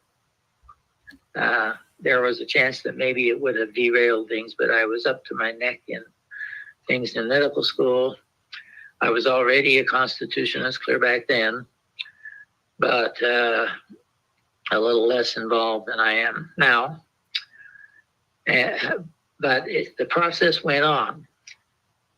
He found he could not do it anymore when he finally realized that these were human beings, individuals, each one with the right to life. A great milestone in our fight for the life of the unborn. So hopefully fetal homicide will, I hope, very quickly become the terminology that we use. The word abortion is useful to doctors. It can be confusing because spontaneous miscarriages, acts of nature, pregnancy accidents, natural sad occurrences are also called abortions. But obviously we're not going to be able to do anything about that, although obstetricians do spend some of their time trying to save some of these troubled pregnancies before they go down. So, any thoughts on fetal homicide for terminology? Well, I think it's a good. I think it's a good distinction because when you look at how some of the states have actually tried to change this to include babies up to 28 days after birth, after natural birth, by neglect or outright neglect, they're calling that an abortion. So if a mom doesn't want a baby, not in all states, but there's a couple of them that are, there's a huge amount of people that want to defend this, that if you don't want the baby after birth, you can leave it alone by neglect. Is if it dies by itself, that they're calling that abortion up to 28 days after birth. This is how crazy and that people have gotten in our world, that that's infanticide. And so I think specific terms are probably a really good idea. Yes, and that's even more obviously homicide than what we do before birth. And there's no reason in the world in terms of freedom of choice why that should even exist. A mother who doesn't want her baby can put it up for adoption. There are millions out there who want babies and are not able to have them. And it should be easy under the law to give away unwanted babies. And I think probably in most states it is. But this new concept, it's not so new, it's actually been around for at least a decade, if not more, of unwanted babies actually killing them in some cases, tearing them apart, or stabbing, whatever. That's not a new thing. It's been there, kind of hidden, seldom talked about. I have a But friend who had Not she was brand new. she became pregnant through a rape, and she was very sad about it. I mean, of course, devastated by this. But her story is so inspiring because she talks about the daughter that she got out of, that she has now because of that rape. And she said, I wouldn't give her up for anything. And, talks about the blessings of that daughter that she chose not to abort when people were trying to tell her to abort it because of rape. And so to listen to stories like that of people that have gone through this and made that choice, she took something that was horrific and turned it into framing her world into something beautiful. And I think that's true healing, and it's truly giving it over to God and letting Him take our things in our lives that are not what we would choose, or those things that are not good, and letting God turn that into something beautiful. Well, I think that's a great story. Yeah. Her name is Heather Hobbs, and she speaks out about it when openly. I debate that issue, and although rape is one of those situations that's very hard to discuss, granted it's difficult, I like to sum it up very simply this way. For the mother, it's 9 months. For the baby, it's forever. Well, and So there's we're going to proportion things out. That should be kept in mind. that's For a the mother, long it's 9 months. discussion, For though, the isn't baby, it's it? forever. That's a long discussion. So absolutely, we could tackle that in another show, even if you'd like, because that's got so many different components to it and such a long discussion. But the whole issue is about people's lives, and their have been so devastated by rape, by fetal homicide, by infanticide, by all of this stuff, and it comes down to sin and having God not present in our hearts, our lives, and in our nation. And we need to turn back to that. So what is it that you wanted to talk about when we chatted briefly? You said, let's talk about definitions on things. Do you have more words that you wanted to go over today? Yes, several, or perhaps many, as things develop. One of the things that I have found recently that I seem to be adept at, after 60 years of being immersed in constitutionalism and freedom, and even a libertarian orientation to a great extent, is renaming things for clarity. So let's start today with the 10th Amendment, which I have renamed the Supremacy Clause for the states. Now, let's put that in context. In constitutional studies at all levels, in the judicial system, in the legal system outside the judicial system, in constitutional law courses in law school and elsewhere, basic constitution classes in universities, books on constitutional law. Many of the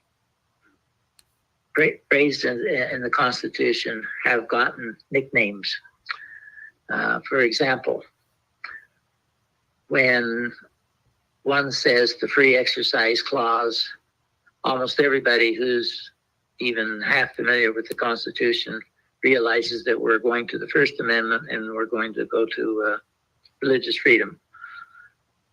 When the phrase, the Establishment Clause, comes up, there's thinking that also goes to the First Amendment, religious freedom, different aspect of religious freedom, because religious freedom has two aspects in the Constitution: the Establishment Clause, the Free Exercise Clause. The wording being, Congress shall make no law respecting an establishment of religion or abridging the freedom or free exercise thereof. Two aspects. Congress is forbidden to make a law that favors an establishment of religion. That's the Establishment Clause. And Congress is forbidden to make laws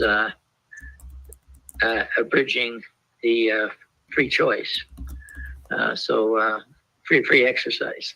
It's called the Free Exercise Clause. There's a brief title called the Faith and Credit Clause, which comes from Article 4. All the states are to treat one another's documents as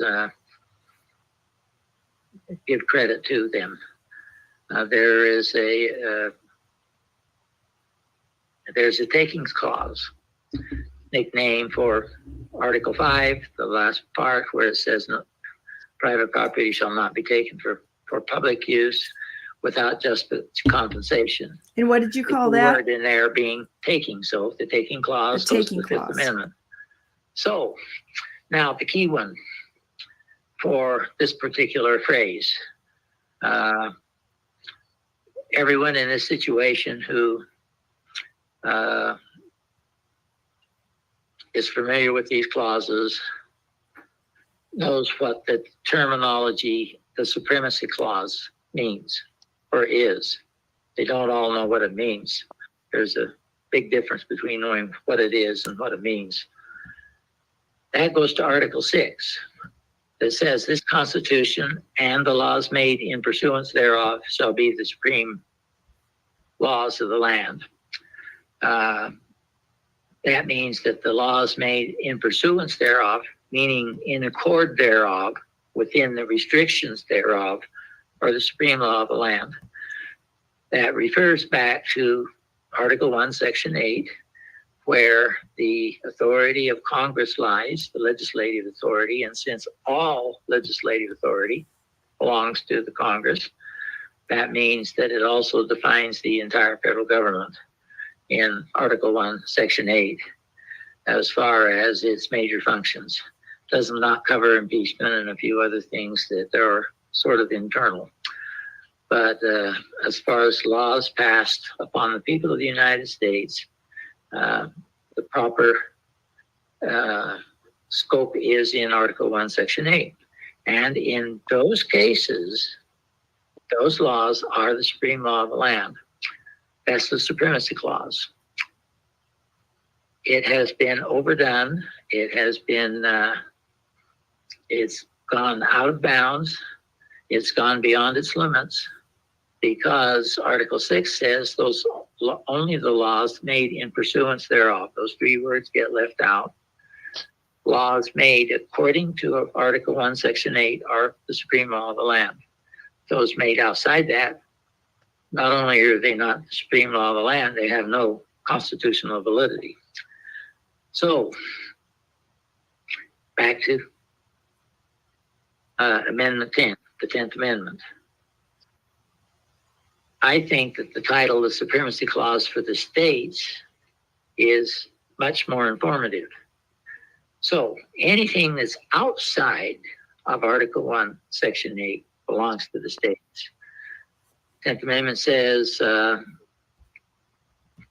all powers not granted to the federal government are reserved to the states. It's got to be specific. It's got to be explicit. It's got to be in the Constitution, written there, before it belongs to the federal government. Everything else belongs to the states. Not secondarily. In anything outside that, the states are supreme. So let's call it such. Let's call it the Supremacy Clause for the states. This terminology has been greeted enthusiastically by all good constitutionalists to whom I have presented it, because to them, it crystallizes the issues in so few words. Do you have any questions or thoughts on that? No, I just pulled it up so that people could see it on the screen, Article 1, Section 8, so that we know that there's actually, I like to provide links or something so that people can see the language that they may or may not be be familiar with. Here is the to provide and maintain a navy. We were just talking about that this morning with Bill, and to make rules for the government and regulation of the land and naval forces. And then it goes into the militia and such. But anyhow, if you read Article 1, Section 8, that's as much as it is. It's not like sitting down with a textbook. It's fairly short, and spend a little time with that. I think we get a really good picture of how far out of whack our entire government is right now. Yes, and greatly so.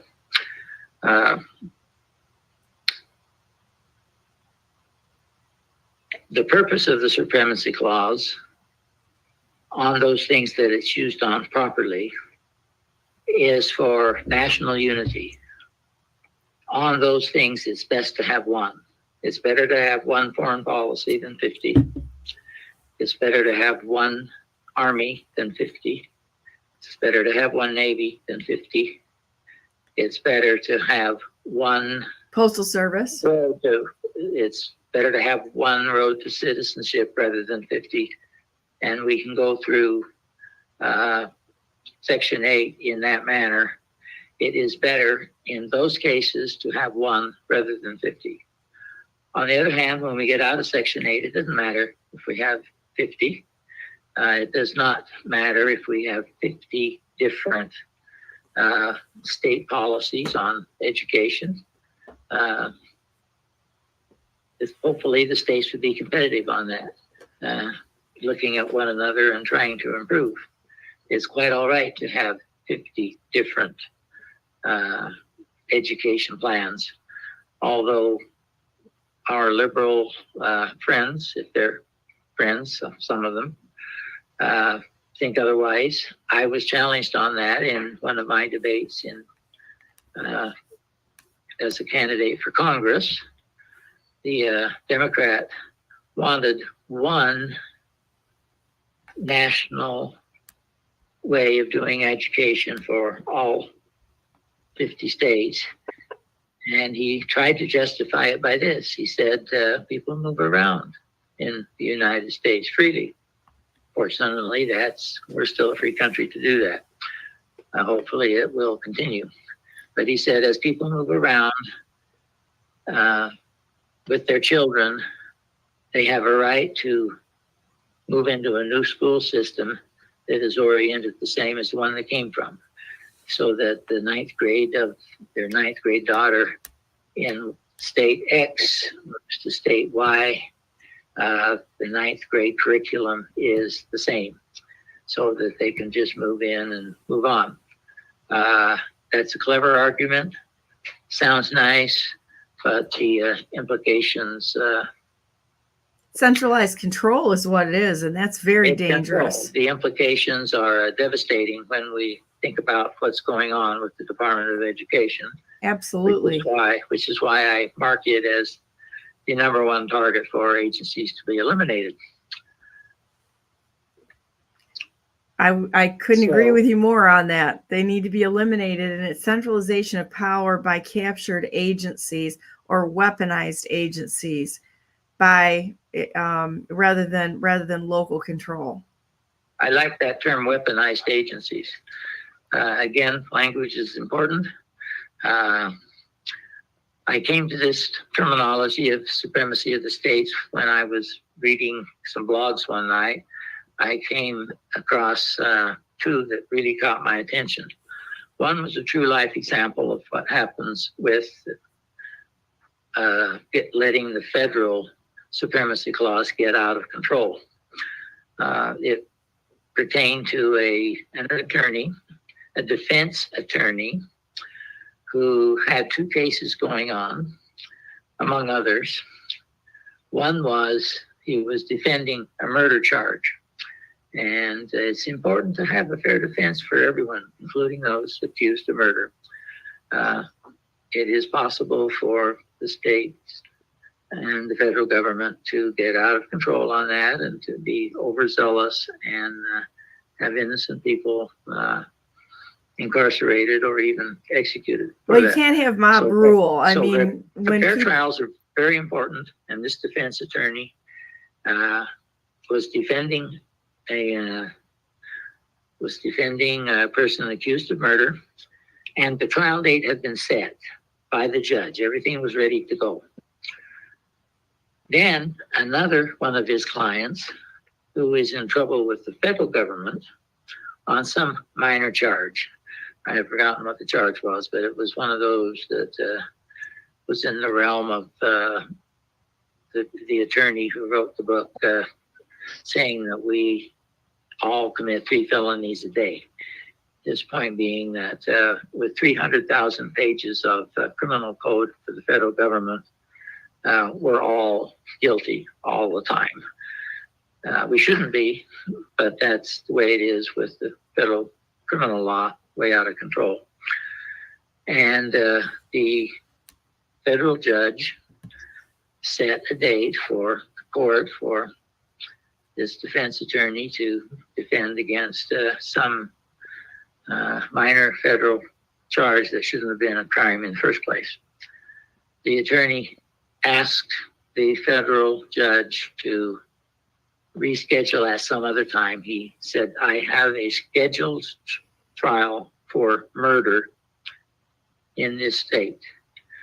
The federal judge said very dismissively, well, the federal government is supreme, so you tell your judge to reschedule. Reschedule the murder trial because this minor federal charge was more important. Yeah, this is the problem. This is such a problem. Things way out of control. The other one was some nutcase who just simply probably had taken one political science class, had heard something about federal supremacy, knew nothing about its results or implications, and made the statement that anything the federal government does is supreme over anything that the state governments can do. Again, in that case, way out of control, and both of these articles were talking about the supremacy clause of the federal government, the one that everybody in constitutional law thinks of Article 6 when the term is made the supremacy clause. I thought, no, that the feds are not supreme there. So a little thought, and then the inspiration. The 10th Amendment is the supremacy clause for the states. It's more than blocking out the federal government. That's what the 10th Amendment is intended to do, is block the federal government out of all of these things that are not explicitly defined. But it's more than that. The states are supreme there. The states can go there. They're supreme. It's more than just the block of the federal government. The states are supreme in the entire realm outside of Article 1, Section 8. So, very important terminology there. Let's go on to another word that has had great abuse, starting with an example. Quite a few years ago, I got one of these fundraising letters that all of us get dozens of per year that just belong in the wastebasket. Are you getting a lot of text ones right now too, Dan? I'm getting a ton of them by text, and I don't even look at them. I'm getting some for I don't even look at them. seeking campaign funds. Yeah. A fair number of those.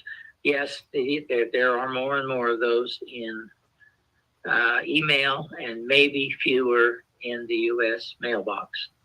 But anyway, back then, I got a lot of them that were on paper, in envelopes and on paper. And I opened one. It was a call for assistance to a police support organization that started out like this: on such and such a day. And this had already made national headlines for those who were paying attention. Not everybody knew about it because a lot of people don't know anything. It's the headlines. But anyway, this case was known to those of us who pay attention to the world. We already knew about it. But this letter said, on such and such a day, 2 police officers were executed by some criminal element, and they wanted funds for support of the family and such. Do you see something wrong with that sentence? Yeah, they wanted funds for support of the families. Well, I didn't see any problem with that. So, but the way that the way it was presented, this first sentence I gave, the sentence that I read in that letter, did you see a problem there? Can you read it again, please? Sure.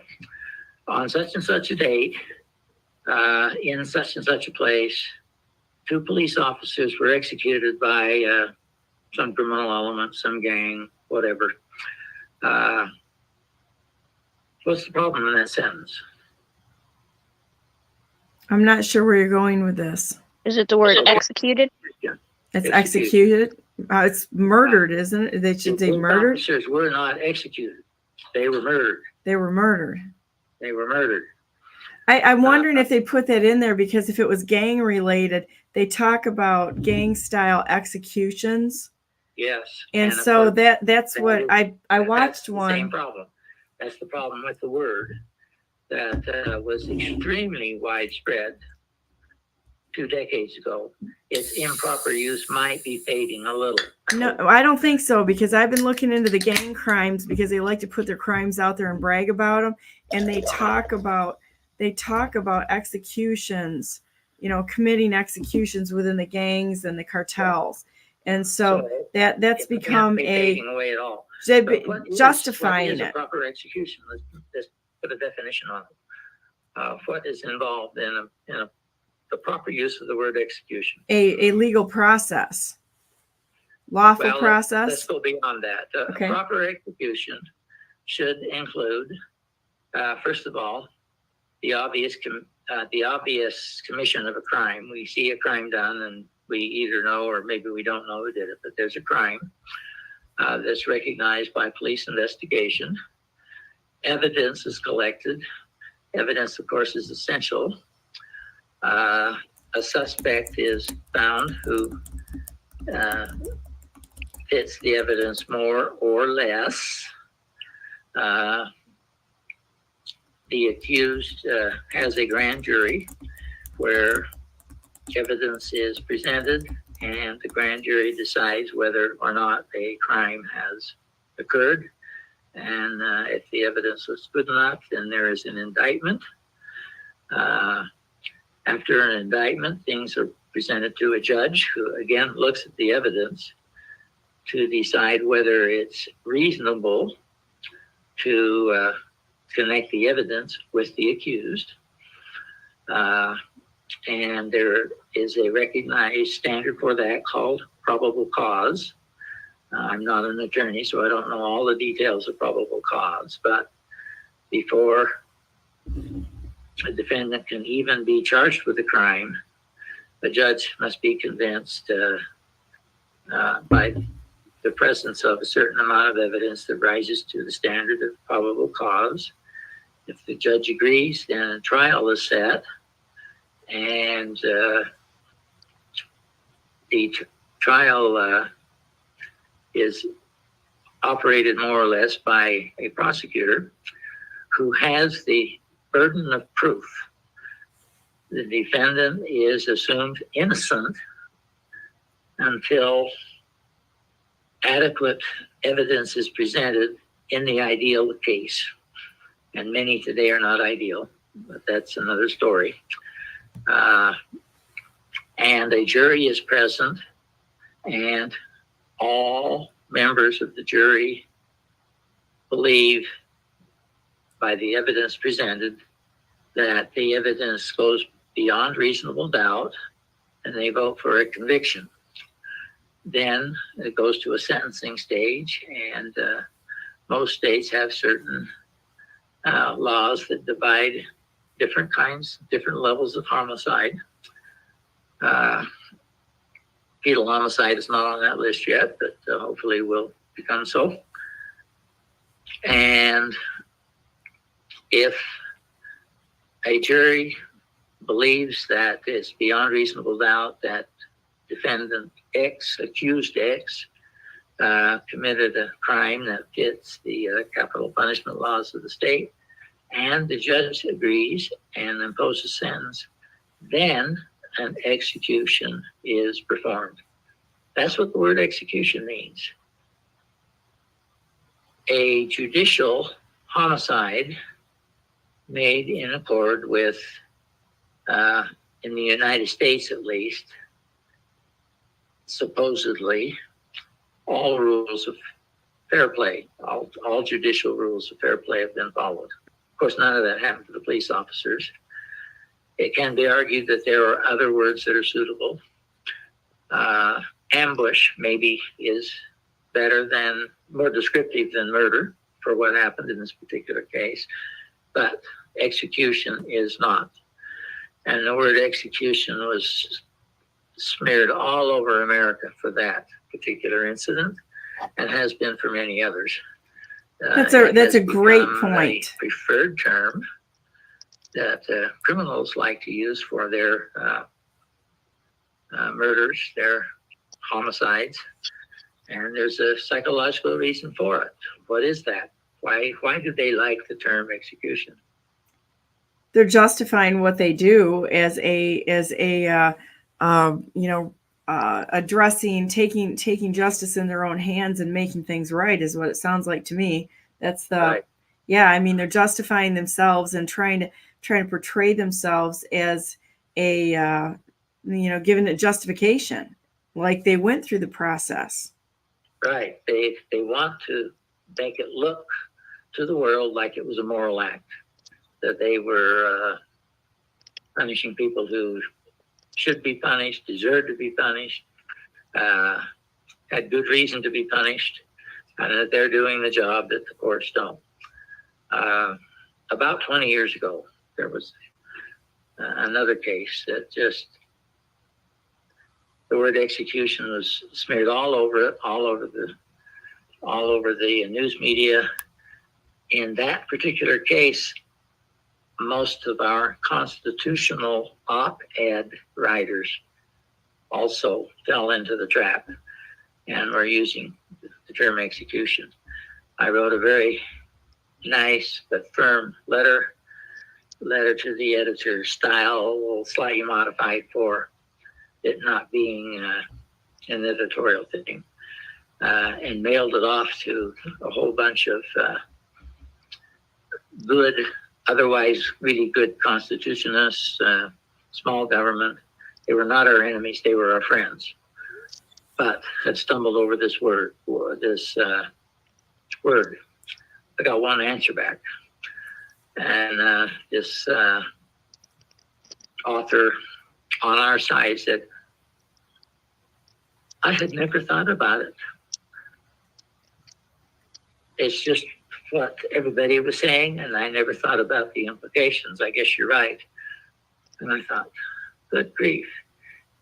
You've been to journalism school and you don't think about the meaning of words? What was your journalism school for? Teach them to follow instructions, right? The meaning of words, the message. So words are important. Vocabulary is important. I have a question. Yes. They often use the phrase execution style, referring to shooting in the back of the head. Historically, where an execution was done by fire, in America specifically, was it by a squad where they faced the squad and not kneeling down in front of someone and getting shot in the back of the head? Well, I don't know any American state that executes with a bullet in the back of the head. In many respects, as a physician, I think that's maybe the most humane way to go. But it's a hard sell. It's a very hard sell. I don't think it works any better as an adjective than it does as a noun. The word mob-style murder could be substituted there. Again, it is not execution style. the way Right. we execute most criminals nowadays is with drugs. We put them to sleep, not to wake up again. And whether that's the most humane way to go, I'm not sure. I have some questions about, as a physician, I have some questions about that maybe we can discuss another day. But it doesn't work any better as an adjective than it does as a noun. It still hides the brutality, the illegality of the act. Right. It's not execution style, it's mob style.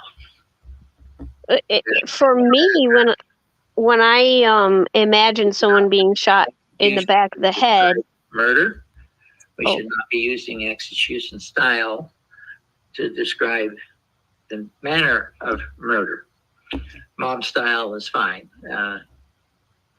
but execution style is not. That word should go into the dustbin of history except for judicial use. right? Well, I really find this to be really, really helpful. And I think we should do some more definitions as we go on, and explore this some more. I don't think I will be on next week, Wednesday. So I just want to give you a heads up because I think I'm going to be on my way to somewhere else. But I really like this. I like talking about the definitions because that's really where they kind of got us here.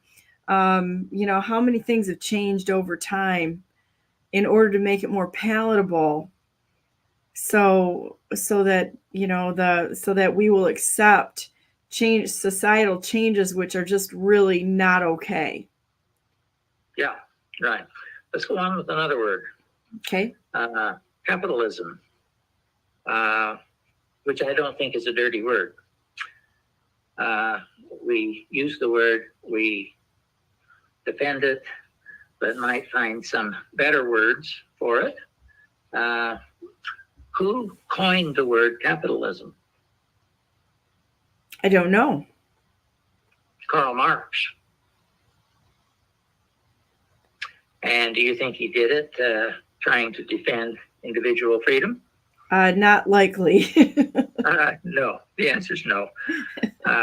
He did it to disparage the free market.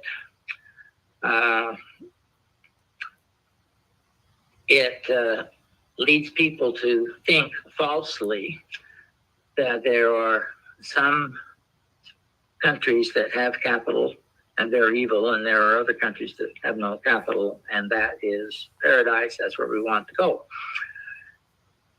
But that's not true. All countries have capital. What's the key question? Who controls it is the key question. Is it the people or is it the few sitting on top? I would say it who owns it. Who owns it? Who owns the capital? Who owns the capital? In a free country, the capital is owned by people, free people, and their free institutions. Corporations, partnerships, other arrangements can own property as well as individuals. So the key item to understand is not whether countries have capital or not. The Soviet Union had lots of capital. At the time, it was supposedly at war with capitalism, and telling the world that capital was evil. The United States was evil because we had capital. But the difference between the United States and the Soviet Union was that the United States, most of the capital, not enough, but most of the capital was owned by free individuals and their associations, their free associations. In the Soviet Union, all significant capital was owned by the state. So a better word, in my opinion, is free market. It's a little bit harder for the enemy to argue against the word freedom than it is for them to argue against capitalism.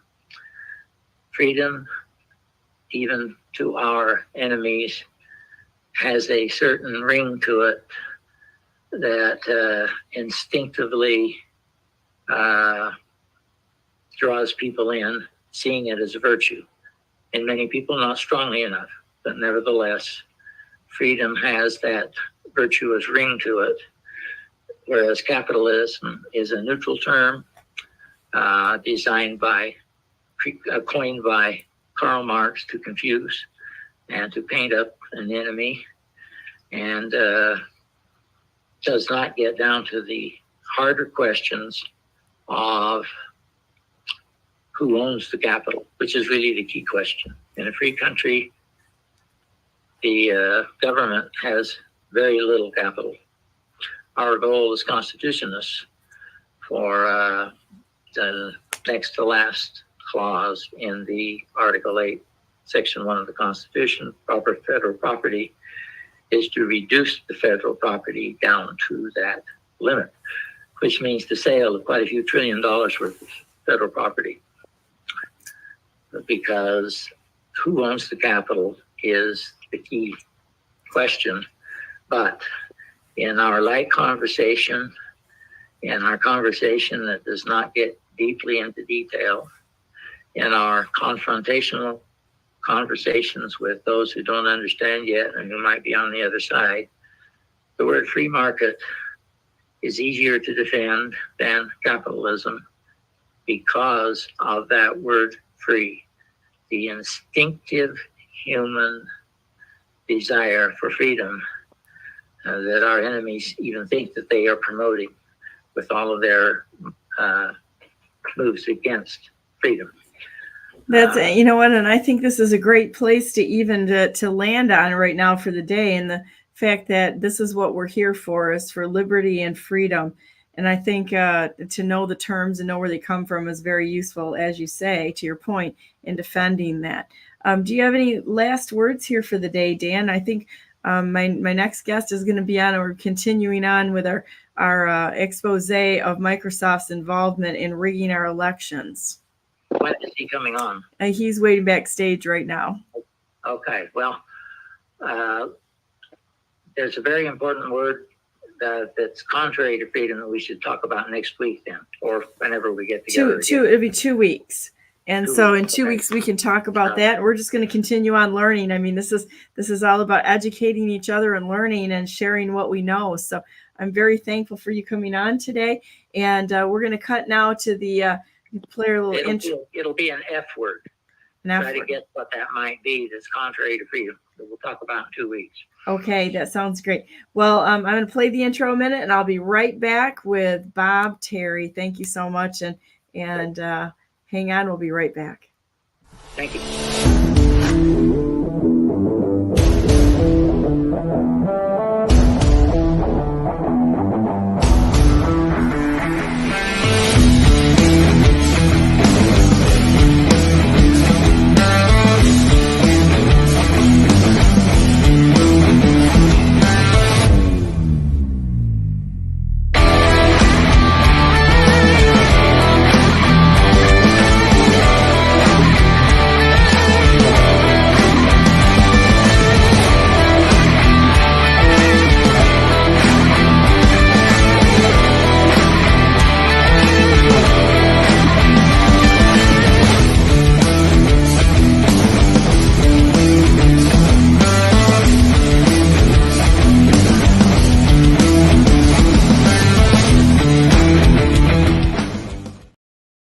Good morning and welcome to the third segment of Brandenburg News Network. Today I am Donna Brandenburg. It is the 5th day of June 2024, and I really want to get into the next segment with Bob Terry. I'm going to bring Karen on for just a minute. So welcome, Bob, and welcome, Karen. Hello. Good morning. Good morning. Karen, what were your thoughts on the last segment with Dan? We'll do a little segue here. Well, I think this has been a great show so far. We have to learn about the origins of things in order to learn about what we need to be doing, what our role and responsibility is. And I've been listening to at least some of, if not all of, Bob's shows the last 2 times he's been on. And much of it is over my head, but I get the gist of it. And it's again, it's you have to know what you don't know in order to be able to take steps to protect yourself, or at least have an awareness. So I think that's a lot Donna Brandenburg's BNN show is about, to a large extent, is building an awareness in the public about the things that we should know about.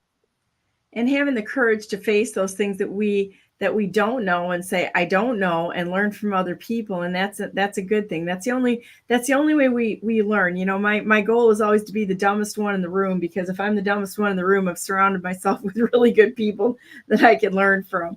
So I'm gonna, do you mind if I send you backstage there, Karen? You're welcome to stay on, and maybe if you want to shoot me a hey, I got something to say, I'll bring you back on. But otherwise, I'd like to give Bob the spotlight here. Yeah, I think go back out, and because I'll be listening, but I've got some other stuff to be doing. So, all right. Well, thanks, my friend. I always appreciate you coming on. You're a wonderful friend, and thank you for jumping on this morning. You're welcome. Have a continuing conversation. Great job with Bob, I'm sure. Thank you, Karen. We'll talk to you later. Okay, bye. Hey, Bob. Okay, it's down to you and I now. What a great show yesterday, and all of the information that you shared is just amazing. Now, I downloaded all 33 of your. Yeah. Let's see if I can pull this up here. All 33 of your. Let's see if I can find it here. Research analysis. Yeah, your stuff that you sent me here. And so you're going to have to tell me where you want to start, because I've got them in a file and I'll have to open them up. Right. It's the very first attachment you're going to show. It's called the CDS timeline, architectural doorway, CDS_timeline.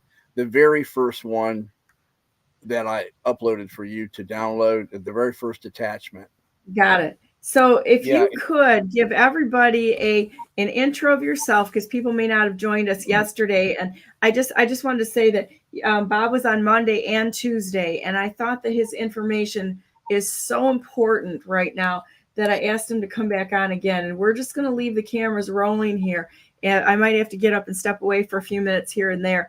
But it actually is a long morning for me to sit in the chair for 3 hours, because it starts before I get on at 9 o'clock. So I need to move around a little bit. I'm used to moving around. So, but give everybody an introduction to yourself, and then what we're talking about today, and then we'll jump right into it. Sure. My name is Bob. Nickname's Bob. Robert Terry. My career, basically, I grew up when there was a 18-year-old military veteran in the Battle of Okinawa in World War II. And I grew up hearing all about the Marines. And so I finished college, became a Marine second lieutenant. They pushed me through school. There's a military term called hurry up and wait. They rushed me through school after school after school. I thought that was just a universal term. Maybe so by now. But I went through so many schools so quickly. I ended up being the first second lieutenant assigned to now they're called Marine Expeditionary Units, but back in the day they were called Marine Amphibious Units, assigned to a Marine Amphibious Unit headquarters. And my first duty station in the Marines was Beirut, Lebanon in '83. And so it quickly evolved into a combat mission. And I was one of the survivors of the barracks bombing. It was terrible. The organization that hit us in Beirut, to tell you how close to home what is happening in my life 40 years later, the organization that hit us in Beirut was Hezbollah, funded by Iran. And the organizations we engaged in, there were several organizations over there.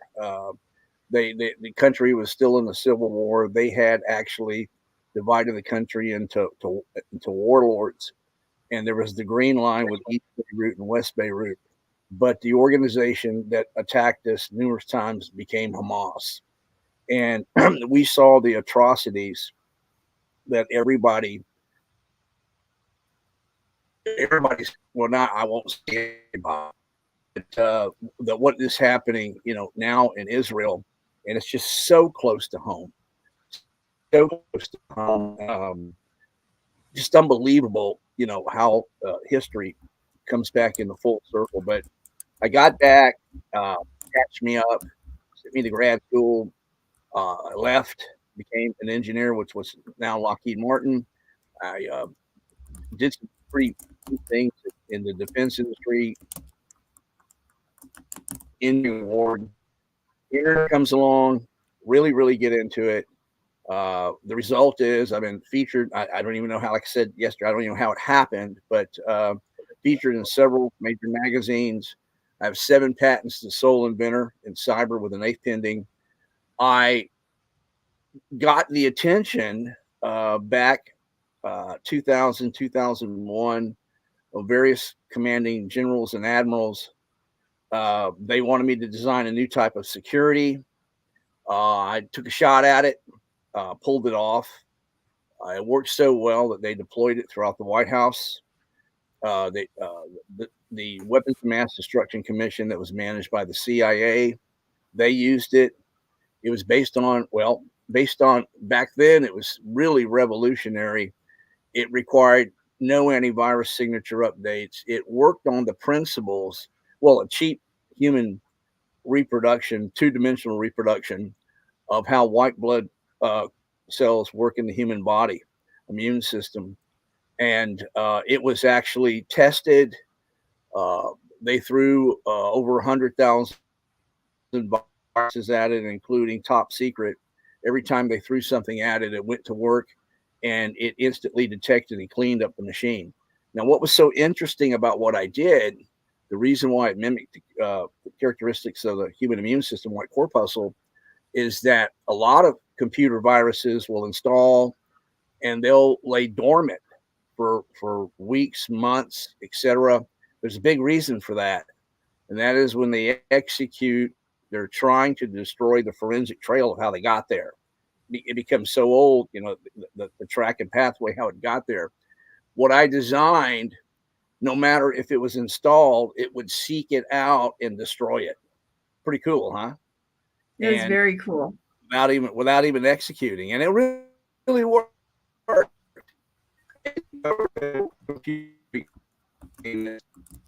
It worked. The reasons why I can't stand the NSA, because they uninstalled everything after the W. Bush administration and the WMD commission was over. So that's pretty much my background. Okay, well, thank you. I appreciate that. I think I'm going to have to ask you again to limit your head motion a little bit, because every time you move around, the computer's trying to it's okay. I think it's hard. It's hard. It's just I got so much information to share, and I'd like to make your audience aware of something. And everything that you're going to see this morning is not my professional opinion. It's posted information, and I would like to invite individuals of all political parties to watch this, and I invite them to look at all of the data. I invite them to look at everything, because what is going to affect, it is affecting. They don't know it, but it's affecting everyone. And so look at the facts. So that's what I would like to say. Okay, perfect. So where do you want to go from here? I've got the timeline and such. Yeah, if you'll just pull it up on the screen, and what I'm going to do through that timeline step by step. Now, everything else, other attachments you have, that's the supporting evidence. That's evidence. And I'm going to move through each one now, unless you see something critical that you would like to bring up. There's a summary right below the timeline of each event. Now, what I'm going to do on my computer, I wouldn't say I'm an old man, but I'm getting older. Put on my reading glasses, and I've got the timeline in front of me here.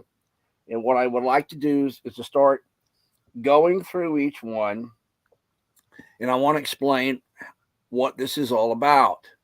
Now, in the last 2 shows, we've talked about my discovery of what I refer to as the architectural doorway.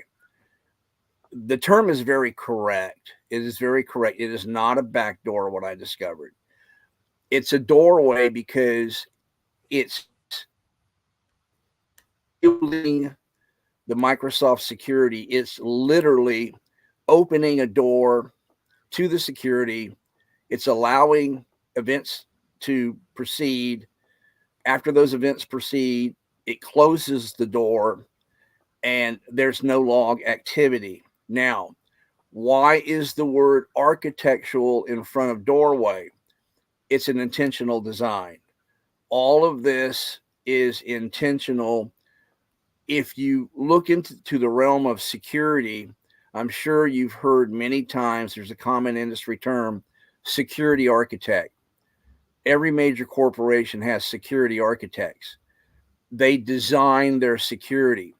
So hence, because security architect is a proper term where they're designing and putting together the security, this doorway was intentionally designed. Therefore, it's an architectural doorway.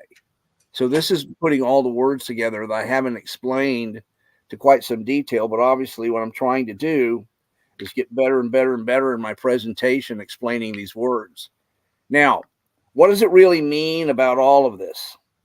Well, what it means, and it's just, I'm very much a believer in God and Jesus Christ. And if people look at the worldwide news yesterday, what has been happening is that things have been happening slowly creeping along where, major corporations and the government now they're blaming Microsoft individually for a lot of security breaches.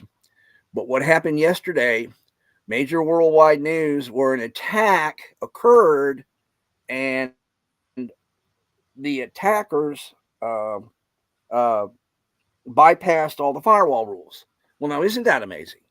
Okay, and I just believe it's strange. Here we're talking about it for 2 days and that comes out.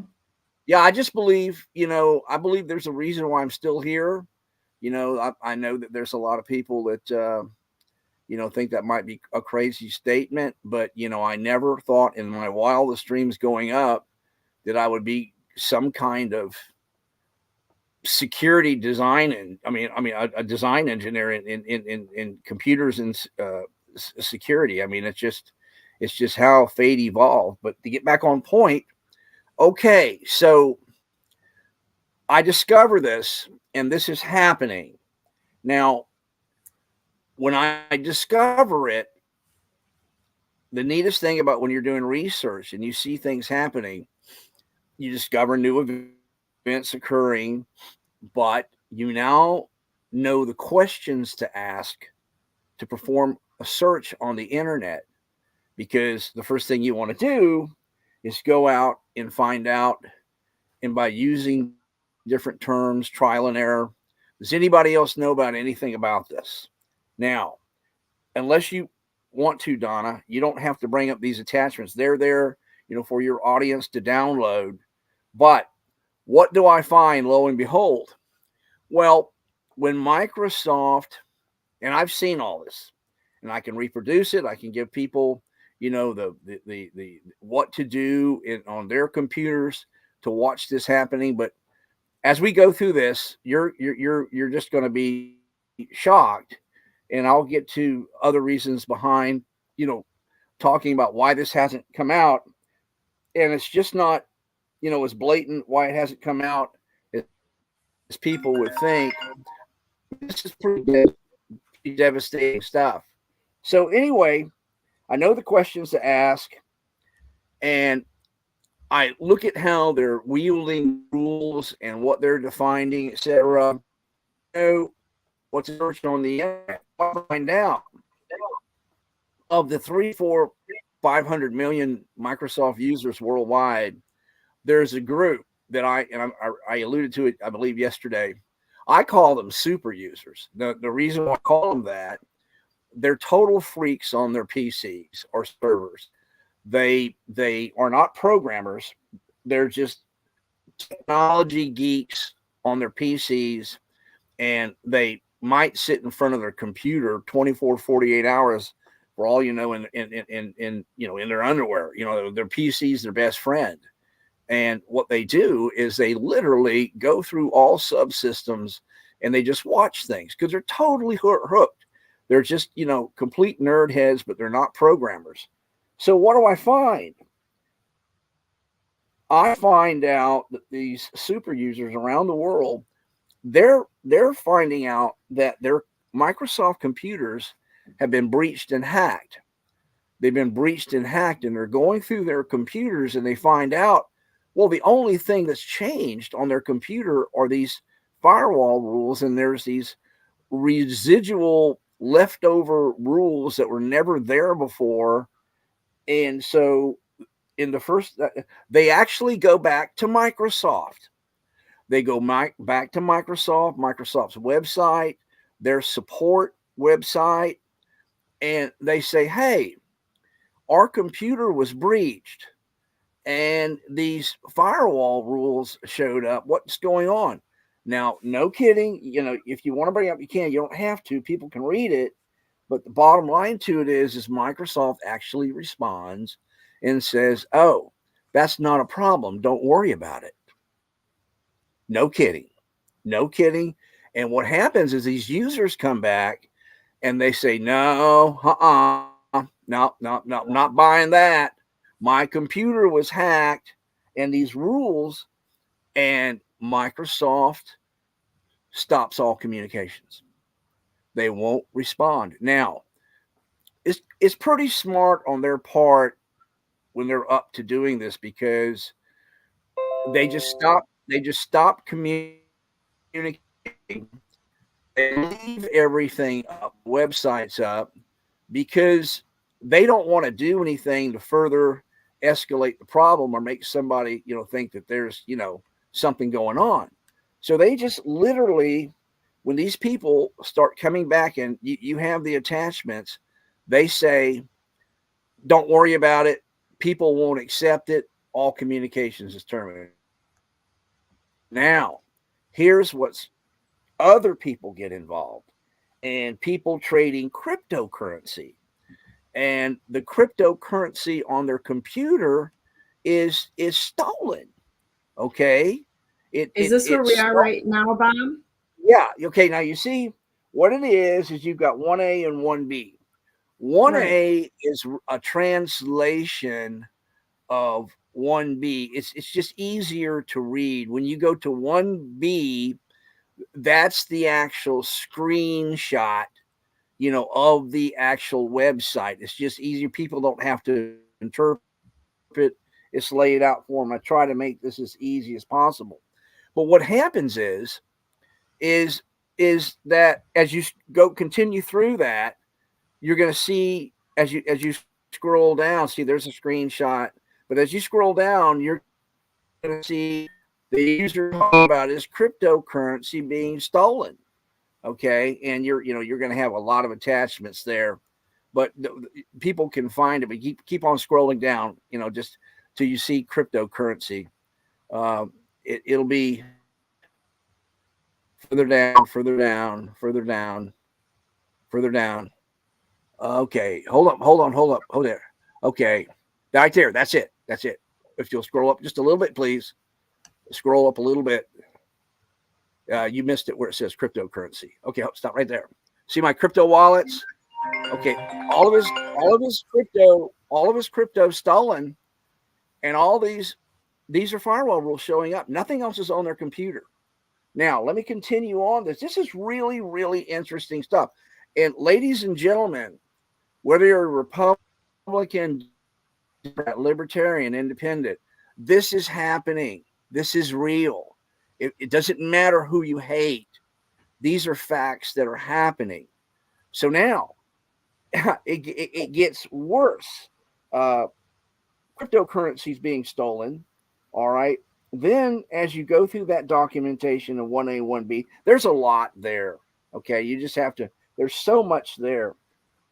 Can you explain the highlights of it, Bob? I think it's helpful to explain the highlights as we're going through this. Well, there's a lot there, Donna. I'm trying to summarize. That was actually a highlight. what you're looking at is you're looking at this user and he's saying, hey, my cryptocurrency is stolen. And that listing there that he shows at firewall.exe with a dash 80, you stop scrolling right there. Those are all firewall rules. That's the beginning of the firewall. He there before I opened up the computer. And that's something. I'm losing your sound there, Bob. I just Hey, Bob, stop a second, please. I'm losing your sound again. I don't know. I hate to say it, but I think we're losing you again. Okay. I don't know. We're having really bad storms here today. Can you hear me now? I can hear you now. I can hear you now. Okay. All right. Well, just let me know. Start that a little bit over again, and let's try that again. Okay. So what you're looking at, there's a lot of data here. And I know that, people want things summarized. And then when you summarize, they go, wait a minute, stop. But, we would literally never really leave the first attachment because you can talk about it not only all day, but you can talk about it for a year. But what you're looking at is that this user has had his cryptocurrency stolen. And the listing there that you see with the @ firewall rules, etc., he's cut and pasted the beginning of the firewall rules that have shown up in his computer that weren't previously there. And that's all that's changed in his computer. His computer was opened up, it was stolen, and nobody will answer the questions. So there's a lot there, and that's a summary of what you're looking at. But let me continue there because it gets even more intense. So these users are obviously very frustrated that Microsoft will not respond and tell them anything of what's happening. So as you go through that document, you may want to pull back up the timeline. As you go through the timeline, you find out that these users, and it's in the documentation, like I said, these users are thinking that it's some kind of malware that's not been defined, and the technical term for that is advanced persistent threat, that there's no inoculant. So these users are downloading antiviruses packages from all over the world, seeing if something will work, and nothing will work. It won't work. And their computers react. They can't get any help. Now, it gets even worse. You're going to see third-party research out there. And as we discussed when I went through the main PowerPoint with all the issues yesterday, okay, the firewall API is integrated into numerous Microsoft system processes and applications.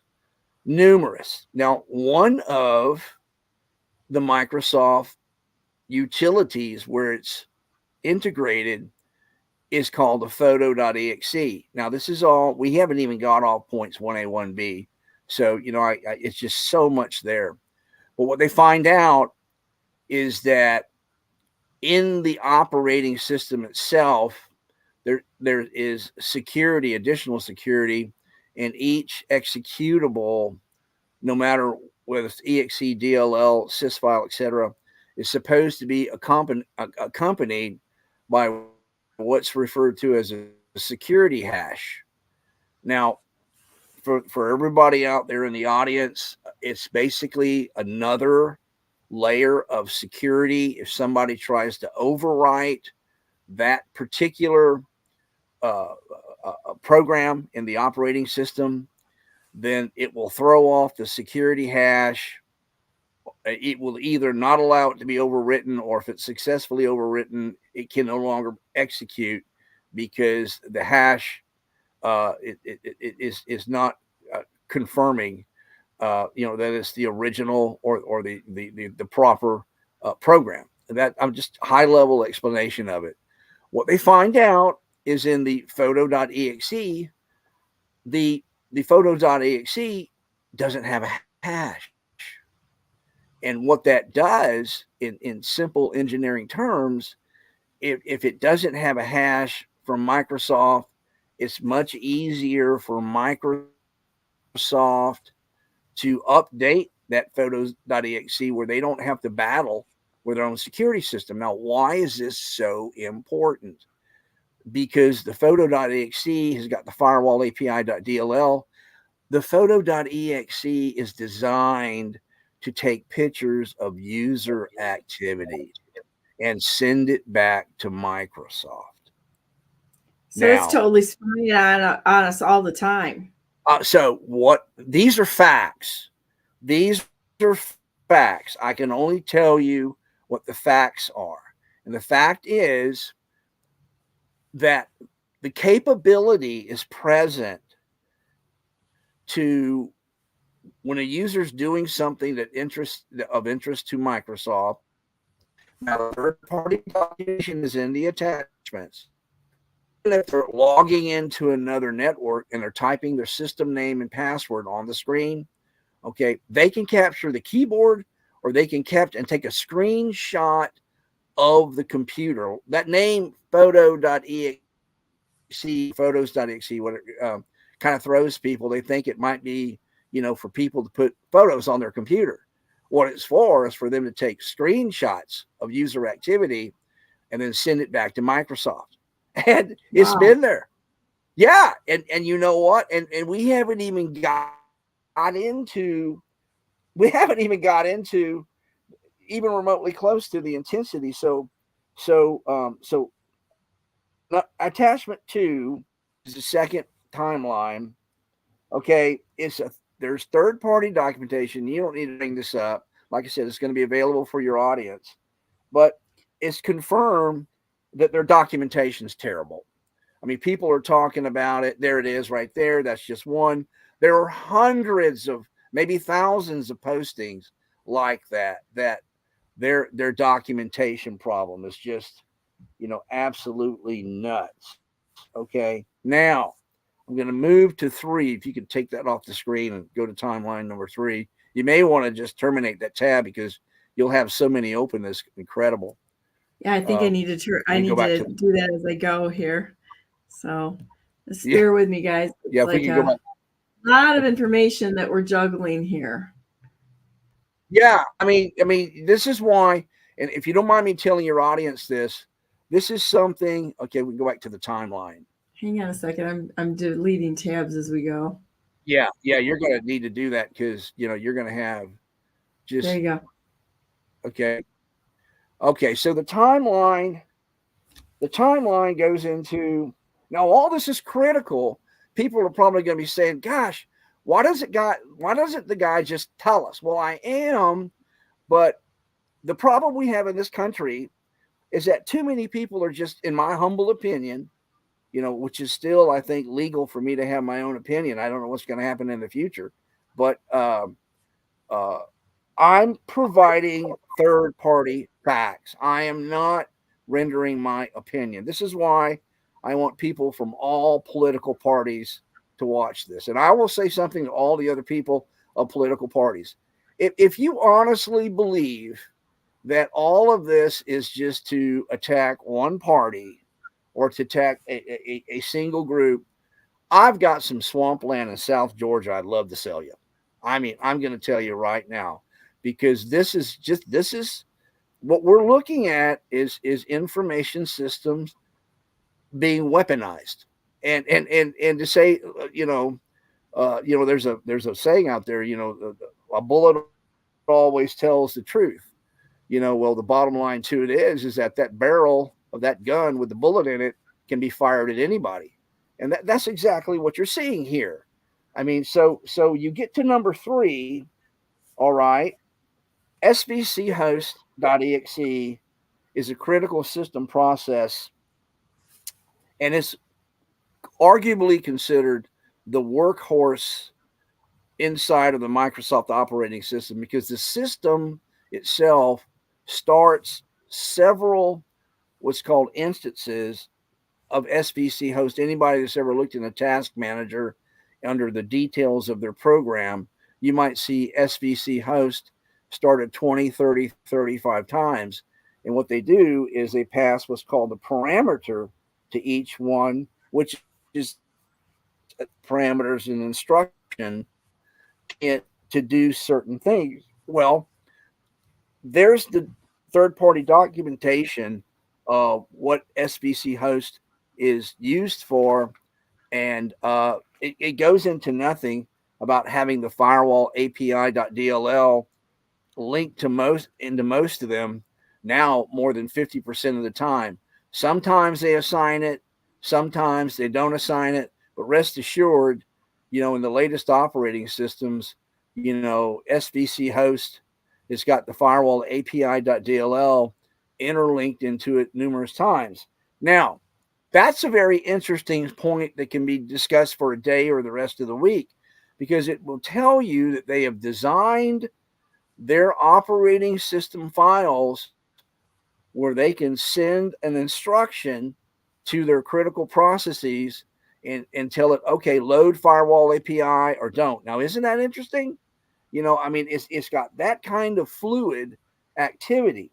Now, here's when you go to number 4, all right, that number 4, that is an exploit that started actually in 2018, timeline number 4. You may want to just close out that tab. Okay. Timeline number 4. Yeah, and what it is. Hold on a minute. I'll get it here. Let's see. Yeah, you've got 4 up. Yeah, I'm going to close this one here. I'm going to close that one. There you go. All right. So what this is just documentation. Now, I'm going to separate the apples and the oranges for everybody to understand. I'm going to reiterate right now. The architectural doorway is an intentional design as part of the Microsoft operating system. I'll be right back. Keep talking, please, Bob. Okay. It's there.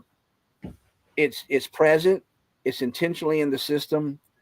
It's not a malware. It's not a bug. It's intentionally designed to be wielded. Now, given that fact, Microsoft has been attacked on every realm, since the first day they launched their DOS operating system, back, in the late 70s, early 80s. What you're seeing here is after, obviously, they've implemented their design of the doorway in Vista forward, 2006 forward. All right, what's happened is that in 2018, SVC host is attacked by hackers. And what's happened since 2018, now it's 2024, 6 years later, there is a virus that attacks SVC host, and that virus is successful, and it is documented in the information that you're looking at. It leaves no forensic trail whatsoever. Nothing. So you see, Donna, this is really, really, really getting bad. Okay. There it is right there. And, you've got these elections coming up. Okay. You've got the doorway there. All right. Now, as we continue on, like I said, these are all third-party facts. The audience, make your decision. I'm concerned with NVIDIA that's showing up there on that page, because you got NVIDIA in there, and that's got some interesting implications. Okay, so we're going to move to timeline number 5 now. Okay. Now. Okay, here. I think I got this figured out how to do this best. Okay. All right. So we get to 5. That is evidence that in 2023, okay, all right, there are methods targeting Windows Defender. You have to scroll down, and read some of that, but I'm going to summarize that they're attacking, the architectural doorway Windows Defender, okay, and they're succeeding. Nobody's detecting it. There's no forensic trail. It's succeeding without detection. Now, do you see how bad this is unfolding? You've got the architectural doorway. I mean, Microsoft is wielding it. There's nothing happening, but hackers are attacking these processes, and they're able to successfully do it and leave no trace. And there's still no patch or update for that. Now we're only at timeline number 5. I'm going to move on to number 6. Now Here's some evasion techniques. Yeah, number 6. Okay. Now number 6 happened in July of 2019. Okay, that's the next page of the timeline. You just scroll down. Okay, now number 6, that's very prestigious cybersecurity experts, around the country. They're voicing their opinion, and they're telling the public how dangerous it is that Microsoft, of all things, is going to use Windows 7 in the voting machines. And these are experts from universities all over the country, and okay, Donna, here's something for they're mostly Democrats. They're saying this is insane. Okay, they're cybersecurity experts speaking up. All right, speaking up. They say is this a bad joke? All right, I mean, it's just it's third party, it's a fact, and they're saying, what are we doing here? Now I'm going to move on to 7. Okay. I've got some concerns right here, Bob, too, because I'm seeing somebody from the University of Michigan, and there's been some crazy stuff that has gone on in regards to the universities in the state of Michigan. You're absolutely right. And the University of Michigan is one of the universities, one of the foremost universities that's right up there with Stanford, that does all kinds of work for the U.S. government, the Department of Defense, the Department of Energy. I mean, they've got massive government grants, a lot of research. They've got a cyber range that's unbelievable. So that is probably a special on its own. You can make a show out of that. Yeah.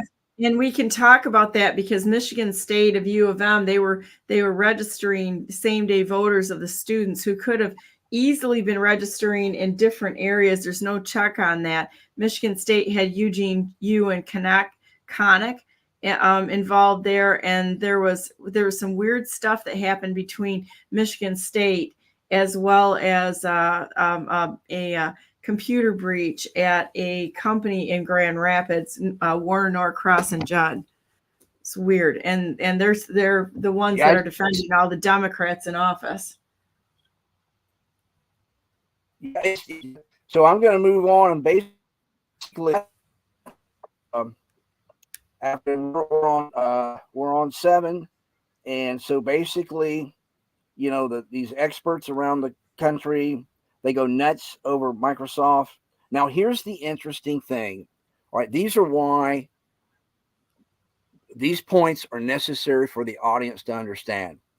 If you look at timeline, if you can go back to the timeline, please. If you look at the timeline points 7 and 8, if you can look at that, and please don't open anything yet. Let me explain this. If you just look at those two, 7 and 8, you've got Microsoft. Now listen to this. Facts. These are facts. You've got Microsoft explaining to the world how they're going to allow Windows 7 to be used in all of the election systems, voting machines. And at the same time, they've got information on their websites, different web pages. At the same time, they're telling the world they're going to use Windows 7. They're imploring all their users, they're emphasizing to upgrade their Windows operating systems, to at least Windows 10, and it's been added Windows 11. But they're telling everybody, all their users around the world, hey, get off of Windows 7, go to Windows 10, Windows 11. But our national voting system is going to stay on Windows 7. Now, I'll just leave that to the users. What in the world, if it's so important for the users to get off of all of that, why? This is the $64 question. So to me, it's kind of a level of absurdity. And if you go back to point number 6, so do most of the cybersecurity experts around the country.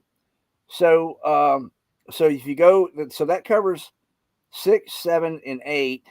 Now, okay, number 9, that is just a reference attachment that the firewall API, it controls 100% of the Windows Defender rules and much more, because in Windows you can scroll through that, and now, and because this voting machines, okay, I wanted to pull something third party about firewall API in the voting machines. If you'll scroll down a little bit more, please. It's basically controlling. Now, notice, hold on just a second, please.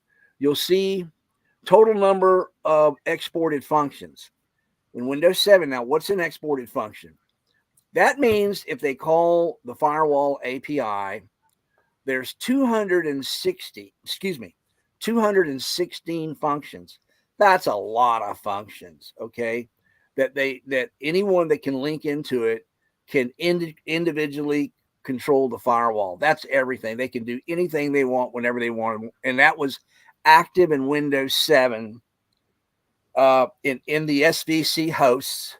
Now, in this, like I said, this is all building, and it's very, very important. So now I'm going to go to timeline option number 10. If you could close out that window and go back to the timeline, just kill that attachment. And now we're down to number 10. Now, here's what's interesting. Now, I just showed the audience, it's in Windows 7, 216 functions, documented exploit on how to hijack the firewall API.dll. Now, is that not, one more tab over that says 10. There you go. Firewall API, there's a documented exploit. Now, considering what I said, all this is building information. Just considering what I said, the doorway is an intentional design. It wields the firewall API. We've seen a hack. Now, the evidence, a hack on the SVC host, that they can take it over and leave no forensic trail whatsoever. Well, now, here is the firewall API that the attackers can attack, take it over, no forensic trail left whatsoever. Is this not, an enigma wrapped in a quagmire, or what? This is just so to continue on, because, we've got 20 more. If we could go back to the timeline and go down to item number 11, you can close that tab, by the way, close 10 right next to it, so you don't have too many tabs open, or when you can't go to 11. Gotta be a little patient. Just be a little patient here. I'll get to it. It takes a minute. No problem. I got my process here, so don't worry. I'm following what you want me to do. I know. Yeah, I'm a rotorhead geek. That. Okay, now let me tell you what this is. All right. Now, your audience is probably thinking right now, how in the heck does this Bob Terry guy? This is all in Chinese. How does he know what this is? Okay, let me give you some good old-fashioned Marine Corps common sense here. When you finally figure out, which I did research and develop, to go firewall, okay, in the development environment, it's very, very intense development environment. Now, the development environment has been around 30, 32, 33, 34 years. You're always hearing people saying, well, Microsoft's going to change this, it's going to go away. They've been saying that for 40 years on most of their development environments. It never goes away. But when you utilize what's necessary, integrate, interlink the firewall, take it over. The technical term for what you're doing is you're using a development environment called component object modeling, COM. That's the name. The audience doesn't need to understand why, but when it comes specifically, COM is used throughout the key critical part of the Microsoft operating system. But when it comes to the firewall, which the new specifications or the new architecture emerged under Vista in 2006, to do anything to integrate into the Windows Defender firewall, all integration must start with an initialized command. And it's called WFCOM initialize. And what it means is Windows Firewall Component Object Model Initialize. Now, it doesn't matter what country you're from. Microsoft's development kits, use Latin characters, and even the Chinese, they've got, computer systems. And the Latin character A through Z 26, that's very efficient, to be writing programs. I mean, if you go try to write something in, Chinese, there's 2,000 characters, so it's pretty efficient to use Latin. So a lot of these programmers worldwide, use Latin. So what do? If you want to know who's working on you taking over the firewall, you perform a search on WFCOM initialize. So here's a Chinese site where they're all talking about in Chinese, how do we take over this Windows firewall? And how did I find them? There you see in the middle of the screen, they're highlighted in bold. WFC says translate this page. Okay, WFC com initialize. Okay, you see it right there. They're all discussing, gosh, how do we take this over? So that's just proof. There's foreign sources, trying to take it over. And so you can close that. Okay. Now we get into this we go to timeline option number 12. Now this is in March 2020, timeline number 12. Okay. Microsoft's internal proprietary source code was hacked, and their operating system source code was hacked. The hackers steal 500 gigabytes. You believe this? Now, this is all happening now. What you've seen, okay, the architectural door is being used, okay, stealing information. You see the design for Microsoft. You see where the hackers, they can take over SVC host. Can take over. You see all these things happening. You see international Chinese are trying to figure out what to do. And suddenly in March, which is what, March, April, May, June, July, August, September, October, 7 months before the presidential election, suddenly 500 gigabytes of their operating system source code is stolen. Again, Donna, these are all facts. The audience, you tell me where you think this is headed. Republican, Democrat, Independent, Libertarian.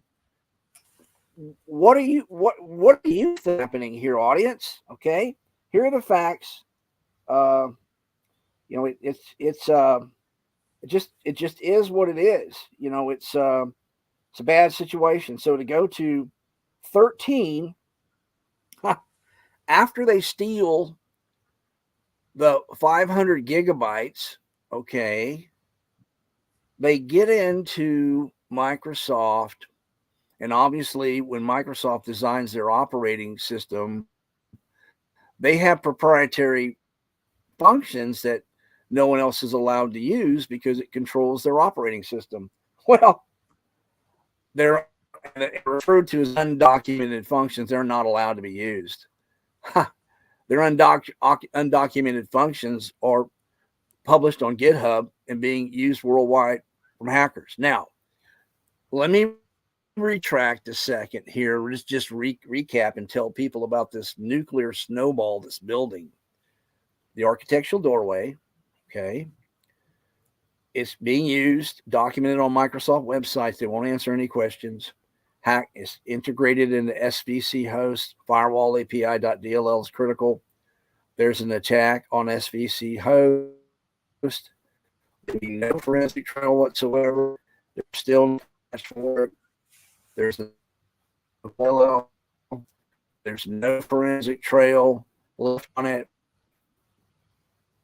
Microsoft announces for the whole world, their user group, to upgrade immediately from Windows 7 to Windows 10. Then they turn around and say all the voting machines will be left on Windows 7. The best cybersecurity experts in this world, they voice their opinion. It is so alarming to them. They say, is this a bad joke? Okay. Then 7 months before the election, 500 gigabytes of the operating system source code is stolen. And then they publish all of the undocumented functions that are not to be used outside of Microsoft. So this is a nuclear snowball out of control. And, I'll get into now. It's going to keep getting worse. It really is. Now, in July 2020, Lord help us all, and I'm not being blasphemous, CISA publishes an election presidential report, and they come out and say, that the threat level, in the highest threat level that CISA has, you can scroll down that, under you can just look at the yellow highlights. The highest threat level they have is high, and they say that all network voting machines are under a high cyber threat. I mean, that's bad. I mean, really bad. There's a lot there. You can look at the yellow. You can discuss all this, but I like to emphasize to the audience again, you're seeing all the pieces together because I'm also an MBA, and this is case analysis. This is bringing all together. I mean, this is just, information's out there, and, I work very hard, and I very humbly state, I haven't seen anybody else.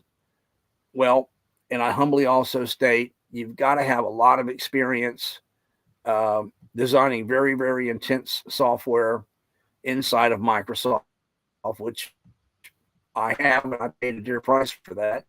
But we understand what's happening, and there's security listening to us, and there's going to be people I'm playing devil's advocate that thinks this guy Bob. There is. I got to ask everybody out there.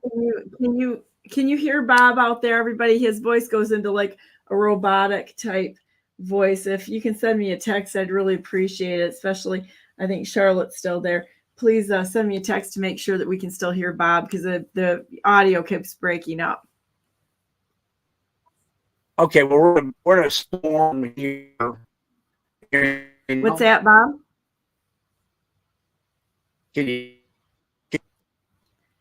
It's kind of gone very robotic. Could you jump out real quick and come back in, and let's see if that resets it? Okay.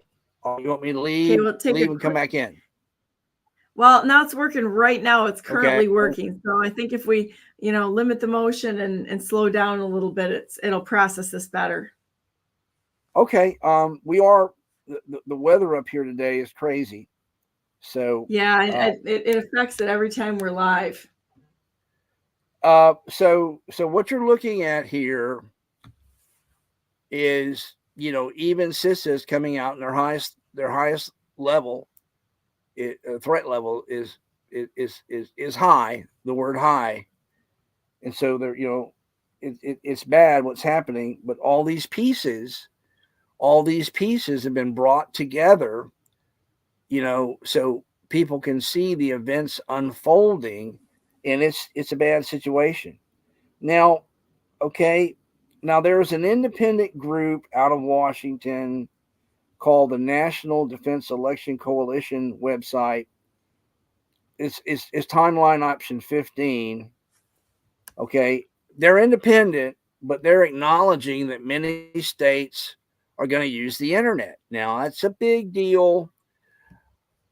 I myself, this is one of the most exasperating, frustrating parts of this entire election scenario. Because just people in positions know it's not going to be. I tell you what, Bob, you're coming out, you're coming in and out really bad right now. I'm going to assume that it's the weather. Could we do this on phone? Yeah. You want to call me? Let's try that. Let's see if that works a little better. Yeah, hold on. Okay, hold on 1 second. Okay. Hold just I got to put in my earpiece. Yeah, no worries. And then you just turn the. There we go. Okay. We'll turn the computer sound down and let's see if we can make this work. I'll call you right now. Okay. See if we can get this to work, guys, because they keep hacking us here a little bit. Can you hear me? I can hear you on your phone, but yeah, we can try it this way. All right, let me just put mute. Okay, let's see how that works. My God. No, that's not working either. What? I think it's picking up your computer. I think it's picking up the computer at the same time that it's picking up the. I'm gonna remove you from here for right now, or you can turn the sound off on your computer. Okay, let's see if that works. Okay, there we go. Nope. Sorry, guys. So sorry about that. Well, let's keep trying it. Let's keep trying it on the computer and see if it'll work. But we're gonna have to really work on slowing down. Okay, now I'm back on the computer. Yeah, let's just work on really slowing down because for whatever reason the storm is affecting the transmission. Well, would you like for me to just try to leave altogether and come back in? I can do that. Well, it's working right now, so it seems like it's spotty. So I'm sure it's the storm, or somebody doesn't want this information out. More likely. All right. So where I'm at is timeline option number 15. Yep. And this is an independent group. It's called the National Defense Election Coalition website. And an independent group comes out and says, okay, they're acknowledging that states, they will use the internet, okay, in the election. Now, again, this is very exasperating, very frustrating, because you've got powers out there saying there's no internet being used. And, it's just a fiasco. Then you've got other groups, saying that the internet's going to be used. So if we could move to the timeline to the next slide that starts with 16, okay? So what I do, because I have several patents in cyber, I go out and I perform, get a drink of coffee here. Boy, where would I be if we didn't have coffee? Man. Seriously, right? Boy, oh boy, oh boy. All right. So I've written several patents myself. By the way, ladies and gentlemen, I have a very fortunate success rate of every patent I've applied for, I've received the patent. So I'm pretty proud of that. I mean, I've gotten through the art examiners, and I mean, I received the patent. So I'm not a lawyer, but I work with some of the best patent attorneys in the world. I work with the best, I think, right now. But I know how to read patents. And the thing about it is that I went out and found a Dominion voting machine patent, 2014 patent. Okay, and it says that the vote inside of the patent, which there you have attachments on it, that the paper voting ballots, which seems to be a major part of the election, the paper voting ballots uses networking and wireless modems. Now that's a big deal. Okay, it's in their patent. And so, but all this information bills, so you got to move right into 70. It's a lot of data there. So much data we could talk for weeks. But the summary Maybe we is should come back on at some point in time and go through all this, because right now we're doing an overview. right. Well, let me just can I address that point for a second? Of Do you course. mind? All Of right. course. So this show is to show this show is to identify the events that occurred from the moment I discovered the architectural doorway and backtrack to the 2020 election. There are events there. Now, what we're not going to have time to cover today, because it's absolutely incredible, is what has happened since the 2020 election to present. I have information to send you. I'm going to just get into a little bit about it. But the organization, the efficiency of what is happening, many of the political parties, in my humble opinion, they're just not prepared for what's happening. And to use an analogy here, when you look at the facts as they're unfolded, because this is incredible, but what's going to happen in the 2024 election is going to make all the events that happened in the 2020 election look like nothing. And and I've got the information. It's incredible. I'm going to get a little bit into it today, but in order for someone to understand the whole picture, you've got to be at least presented with all the facts we're going through now, because a lot of this stuff, like I said, it's a building block and it keeps building. And, I said a nuclear snowball. It is a nuclear snowball. And I can tell you right now, I just, outside of a certain political party, I don't believe the rest of the political parties are even remotely ready for this. And I would like for the audience to understand that is the first personal opinion I've given. And this is my third show that Donna's been gracious enough to have me on. But I'm looking at the events, and anybody can come to their own conclusion. But there's a lot of people out there that are probably going to roll their eyes and say, okay, there's people taking care of this. There are people, come on, this is just, somebody's looking at this. Somebody's taking care of it. I haven't found anybody taking care of any of this. I have not. I haven't seen any of that. And if somebody will please send me information where these events are being addressed, it would make me feel a lot better. So, but to go on with this, to where we're at, okay, 16. Now, on 17, if you don't mind going to the timeline, and when you can, if you want to pull up attachment 17, this is another Dominion voting machine patent, okay, that it talks about the voting machines, and this is their patent, being used in a network. Okay, it's in they're being used in a network. Okay, it is a network, and it talks about how they're using wireless modems. Okay, all right, this is a fact. And so you've got all these people saying, oh, no, no, no, no, they're standalone, they're this, they're that, here are their patents. This is how their election system is architected. This is what they own. So there are the words. Now, if you move to item 18,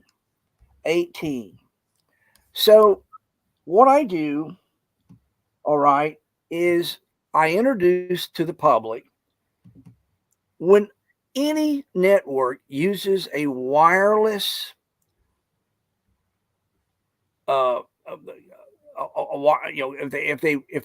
if they prefer to activate their wireless to use the wireless capability, here's what a lot of people don't know. In a normal network that's using cables between the network, there are many cyber attacks, numerous, hundreds of thousands that you can block, and you can stop them from even being initiated. And it's just because of the design of networks being integrated together via cables. What a lot of people don't know, and this is the third party proof, that when you activate wireless, they cannot stop the attacks that are, what I'm trying to say is all attacks can be initiated. The wireless capabilities of where we're at technically in the world today, they can't set up parameters to keep attacks from being initiated and started like they can when they do it through cabling. Okay, all wireless attacks will be initiated and thrown at that wireless network. So you see, while wireless is really handy for everybody, okay, then the number of attacks out there that are going around because they know that that the Wi-Fi network defense system is going to have to stop it, and so that's that alone right there. When you're using voting machines or election machines, why in the world, and this is for architects out there, gonna jump all over me. I'm just stating a fact that when you do activate wireless, okay, you can't cut off the head of the snake before it comes at you. It's going to come at you, and you've got to block it. A lot of people just don't know this. They don't know it. So it's a very, very important point going into this election. Okay, now, when you go to 19, all right, timeline 19, a lot of people think that these wireless networks, well, they got to be down the block somewhere, down the block, or they've got to be close because it's wireless. Well, ladies and gentlemen, here are the facts. There is a type of wireless called a low power wide area network, LP WAN. The active Wi-Fi of an LP WAN has a range of 621 miles.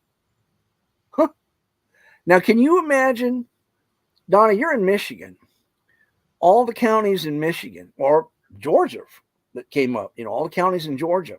If you're using an LP WAN that has a radius of 621 miles, all right, during an election day with that kind of radius, and if you've got these all over the state, okay, and you can, if you're able to succeed in getting into a server, and having that relayed. Do you realize with a range, with an LP WAN, and that's what they use, okay, you can cover the state in a matter of seconds.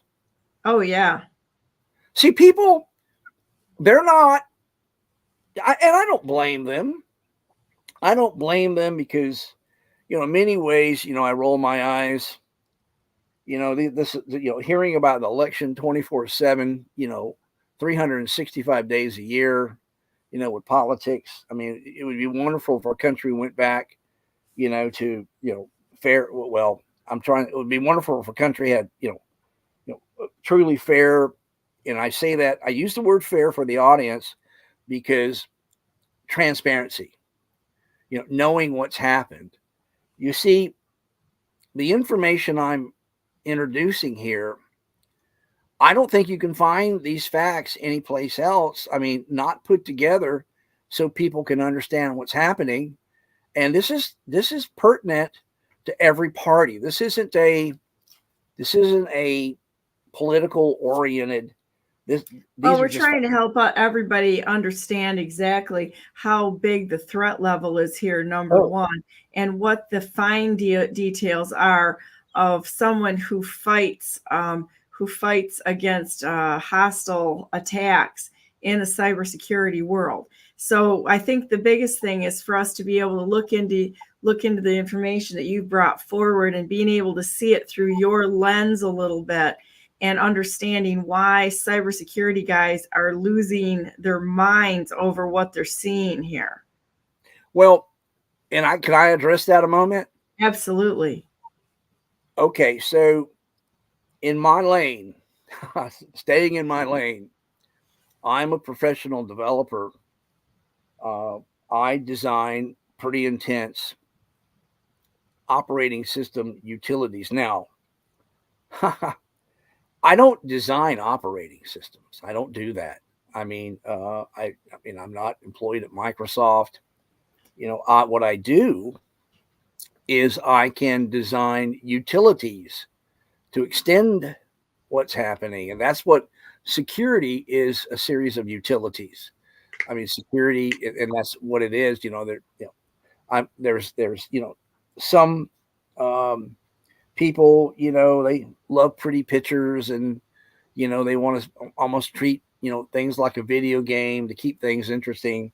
But my forte, my area, is designing intense code to control the mechanics that people shouldn't have to worry about. You are eliminating risk. You're eliminating risk, and you're acting as a defender. Yes, and the truth of the matter is, what I do is not what security architects do. The security architects come along and they're supposed to know that certain things are already secured because they're certified. So they come along and they use their best knowledge to integrate these security technologies, and they're supposed to work. They're supposed to do what they're supposed to do. And so it's not their job to go digging deep, into the code. It's not their job. So, what we're seeing is we're seeing a company that it literally has made an effort to subvert the security of every single person that's on their system, and reaching into other systems that we rely on because they're using their processors, which puts all of the processing that goes to the computer at risk because they can control it. Do I have that am I understanding that? Well, if you're talking about Microsoft and you're talking about the architectural doorway, the mechanics are there. There are the facts there. They can do anything they want. Now, Donna, I'm not, see what I'm trying to do here, and I hope you find this to be a breath of fresh air. I'm trying to present all this and saying, here are the mechanics. Here's what's happening. I allow the listener, or obviously it's your show, these facts are there. Will I say to you, can it be used for subversion? The mechanics are there. I mean, it's just when you have this much power, In one spot, it's dangerous.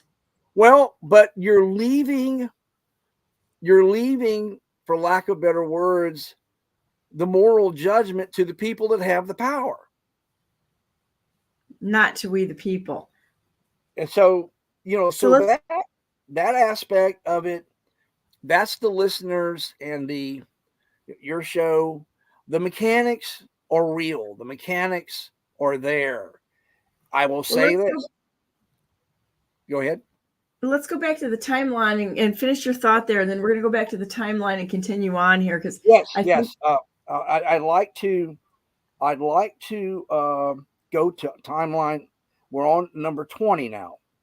Okay, and what this is this. Now, this is it may seem irrelevant, but it's not. Let me tell you why.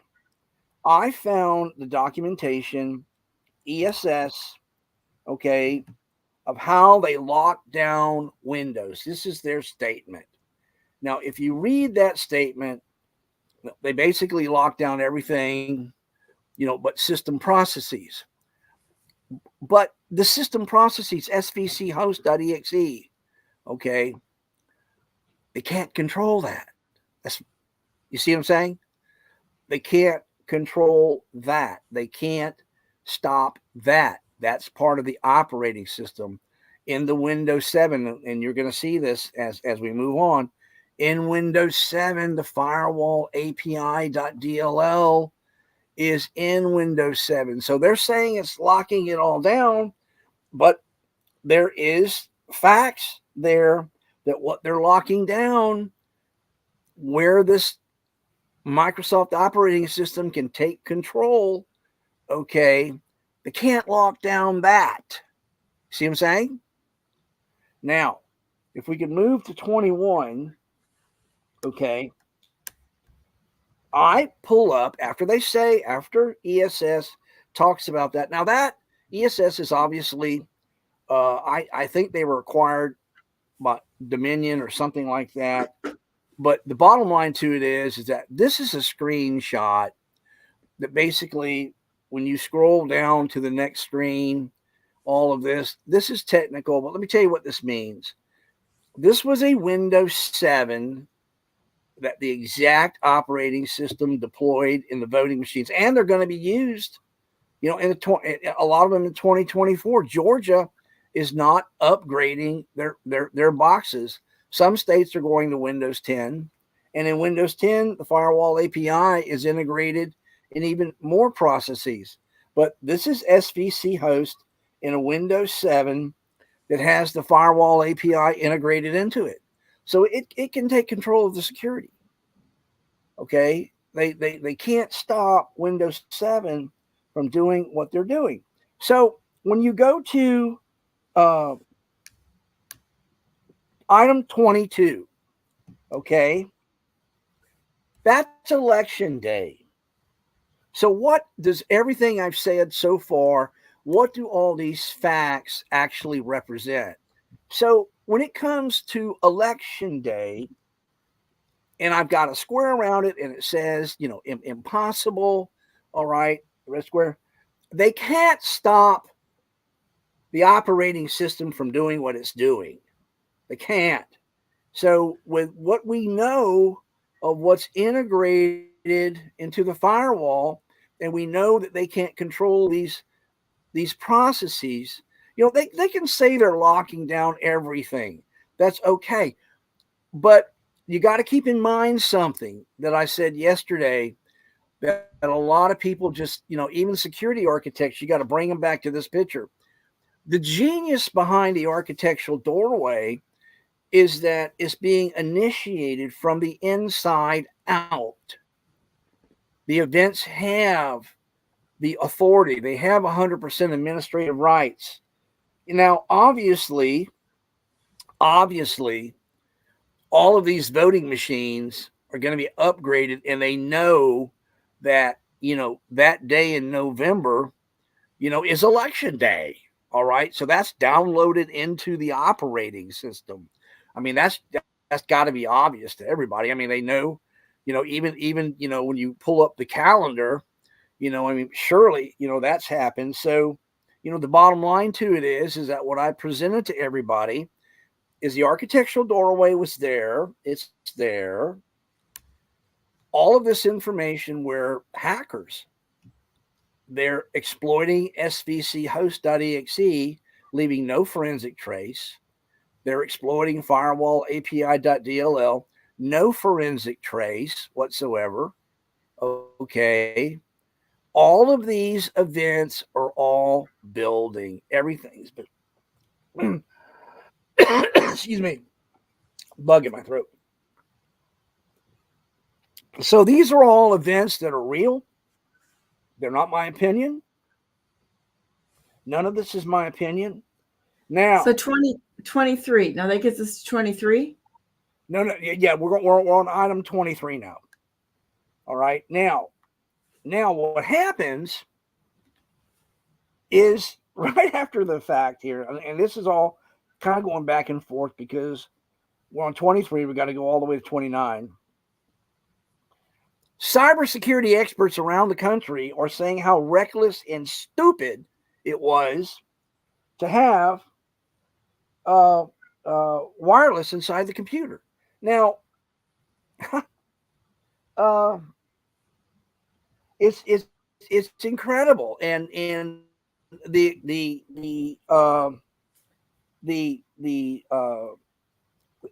excuse, for lack of better words, is people are saying that these to defend what they're doing is that it's hard to get computers without a wireless capability inside of them.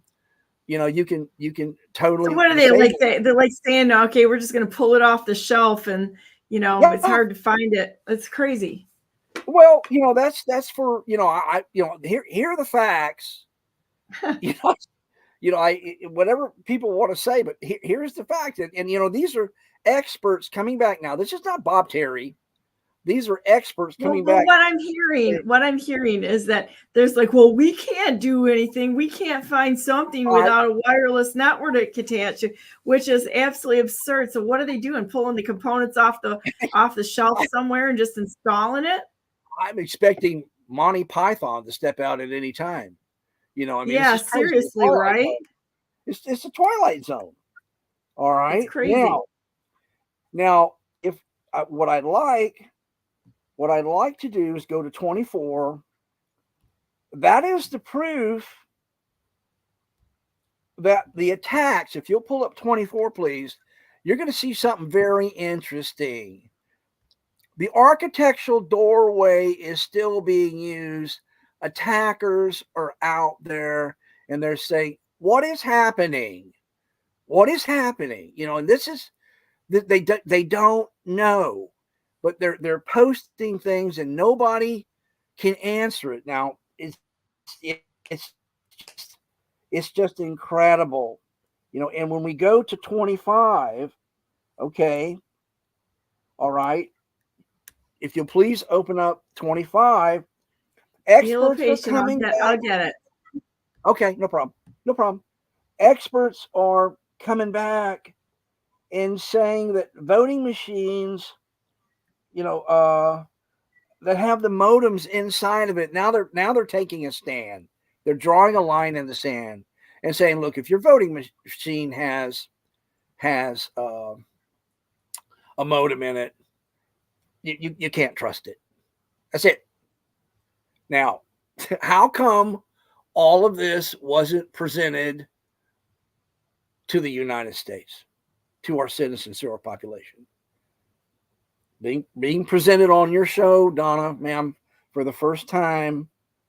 Okay. And so they're not taking a political stand in their statements.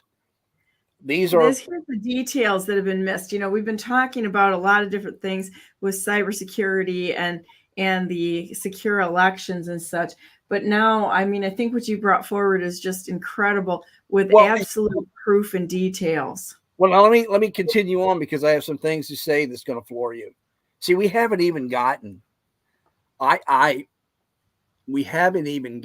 to the most intense part. Okay, let's keep going. Let's keep Yeah. going.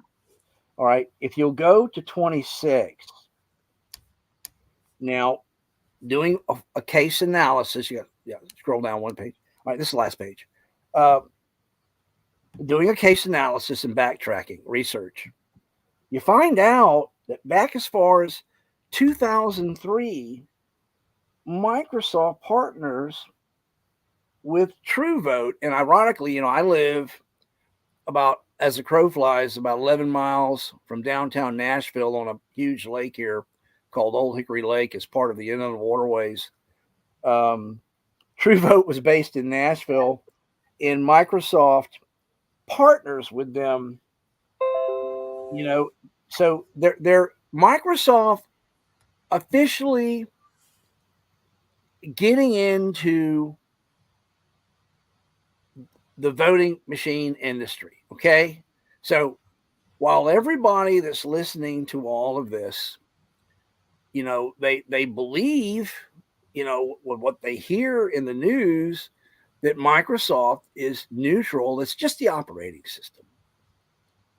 No, that's not what's happening. Nope. I don't know why this is not being presented in the news, but here is a fact. Now, let me continue on, because Microsoft, if you'll go to item 27 when you can, item 27 in 2006, Microsoft was awarded a patent for online internet voting during local and state federal elections. Isn't that interesting? Isn't this interesting? In 2006. Yes. So this has gone back a long ways. This has gone on. This has gone on for 21 years. 21 years, decades. Okay, now let me continue, because we're Wow. getting close. Okay, yeah. Now now I've got something that everybody 24. For those of you that, if for those of you that remember Rod Serling in The Twilight Zone, or watch it, on the repeats that come on, late at night, where everything gets crazy. Now listen to this. Listen to this. Like I said, you're gonna be thinking, I told you this is going to get worse and worse and worse. Okay. Now we're at item number 27 right now. They're awarded a patent for online voting, but look at 28. Now let me explain 28. May I ask you a question here? Look Sure. at the inventor's name right here. Yeah. Who is this? That's an Indian person that's at Microsoft's, part of Microsoft's invention group. But let me tell you this right now. He's a Microsoft employee, I'm sure. Here is something that this should make the audience just absolutely floor themselves. Look at 28. Now, let me tell you about this. Microsoft is awarded the patent in 2014, so it's only 2024. It's good for another 10 years, but listen to this. Now, it's very important that people hear this. They're awarded a voting election patent for tracking an election that's underway. Now, if anybody knows about the aspects of election day, the only thing that's allowed under law, and you got to hear all of this, okay? The only thing that's allowed under law is to take polls with when users leave voting precincts, that the ones that will volunteer how they vote. They're not allowed to show how an election is going while it's underway. Now, what's so interesting about this patent? Okay, and I'll let the listeners and the readers, you decide. You decide what you want. But when you read the narrative of this patent, when you read it, Microsoft uses two scenarios. Listen to this. they call it a voting an election system, but they talk about one scenario. Now, I want to see the expression on your face, Donna. The first scenario is when patrons enter a restaurant and they're about to be passed a menu and they want to have some sort of capability to allow the patron to know what all the other patrons are ordering on their menu. I'm serious. Now listen to this. So, without even, I've never worked in a restaurant in my life, okay? But just using common sense, usually the maitre d' or the waitress will say what's good on the menu and they'll have specials. But if a restaurant did something like that and one dish was flying off the shelf, they'd have all these perishables by the end of the night or week they'd have to just dispose of. So this is this scenario that maybe I've lived a sheltered life, but I've never seen anything like that in any restaurant in my life, okay? And I've been in some pretty fine restaurants. I can't say I've probably been in the finest, but I've never seen anything like that ever before. So Now, this is all about feedback of what the other voters are doing in real time. Well, yes, I know, but see, here's the second scenario, and this is what's in the patent. The second scenario is when a patron walks into some kind of sports bar, something like that, and there are TVs in the sports bar or something of that nature. And you can pull up, the attachment and look at this. It's amazing. But in a sports bar, there are channels on all these TVs in the sports bar, and so they want to tell the patrons what most people are watching. So maybe they want to watch it too. So this is actually an election voting machine patent where they are, and so knowing obviously about patents, knowing about them, these scenarios that they write up the narrative in the patent, that's just a scenario. It's a general, it's a scenario, not when you say something like that, it's not just specific to restaurants or sports pubs. Those are just scenarios. Anything where anything is ongoing, okay, where it's ongoing and they want to track it, that's what that patent's good for. You see, people behind this at Microsoft, you can, because tracking an ongoing election is illegal. So they didn't mention any of that in their narrative, but one could come to a conclusion that they're waiting for certain laws to change, and then they have the patent. It's awarded. Wow. Okay, let's go to 29A.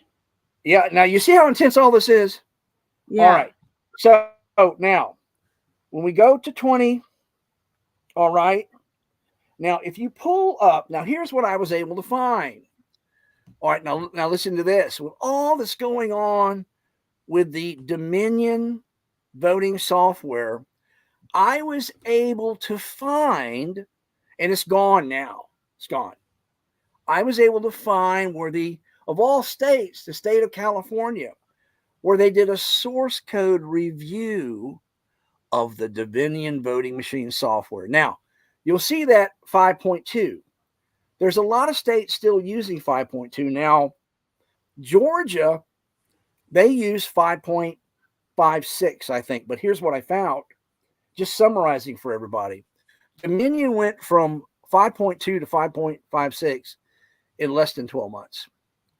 So what's so interesting about what you're looking at, being a professional developer in intense software, they talk about the modules used. If you'll scroll down, keep scrolling down till you see yellow highlights starting. Just not there, not there. Just keep on going down. It's a long document. You got to go down to, till you see yellow. Keep on going down. Do you see, yellow because I highlighted it? That's the whole document. So stop. You see the yellow there? All right, scroll down a little more so you can see what's below it there. A little more. Okay, right there. Perfect. Whoop. Stop. Yeah, perfect. Okay. All right, let me tell you what this means that people don't know. The Dominion software is comprised of C++, it's comprised of Java, it has C# modules, and it uses Visual Basic scripts. Let me explain. Now, when you first brought me on, Donna, I made a statement to everybody. I said, I'm sorry that people might not. Excuse me a second here. Something. Okay. Give me a second. I think I found out something caused. I just flipped the switch. I can relay power. Am I coming through better now? I mean, am? Because I had a power issue. I just noticed the red light flickering. Oh, that's interesting. Yes, Well, isn't it? so far.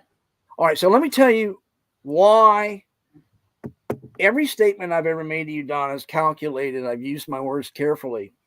Let me tell you why I told all of your listeners that, if you remember, I said, I'm sorry to say, because I was brought in to do the analysis, and I was.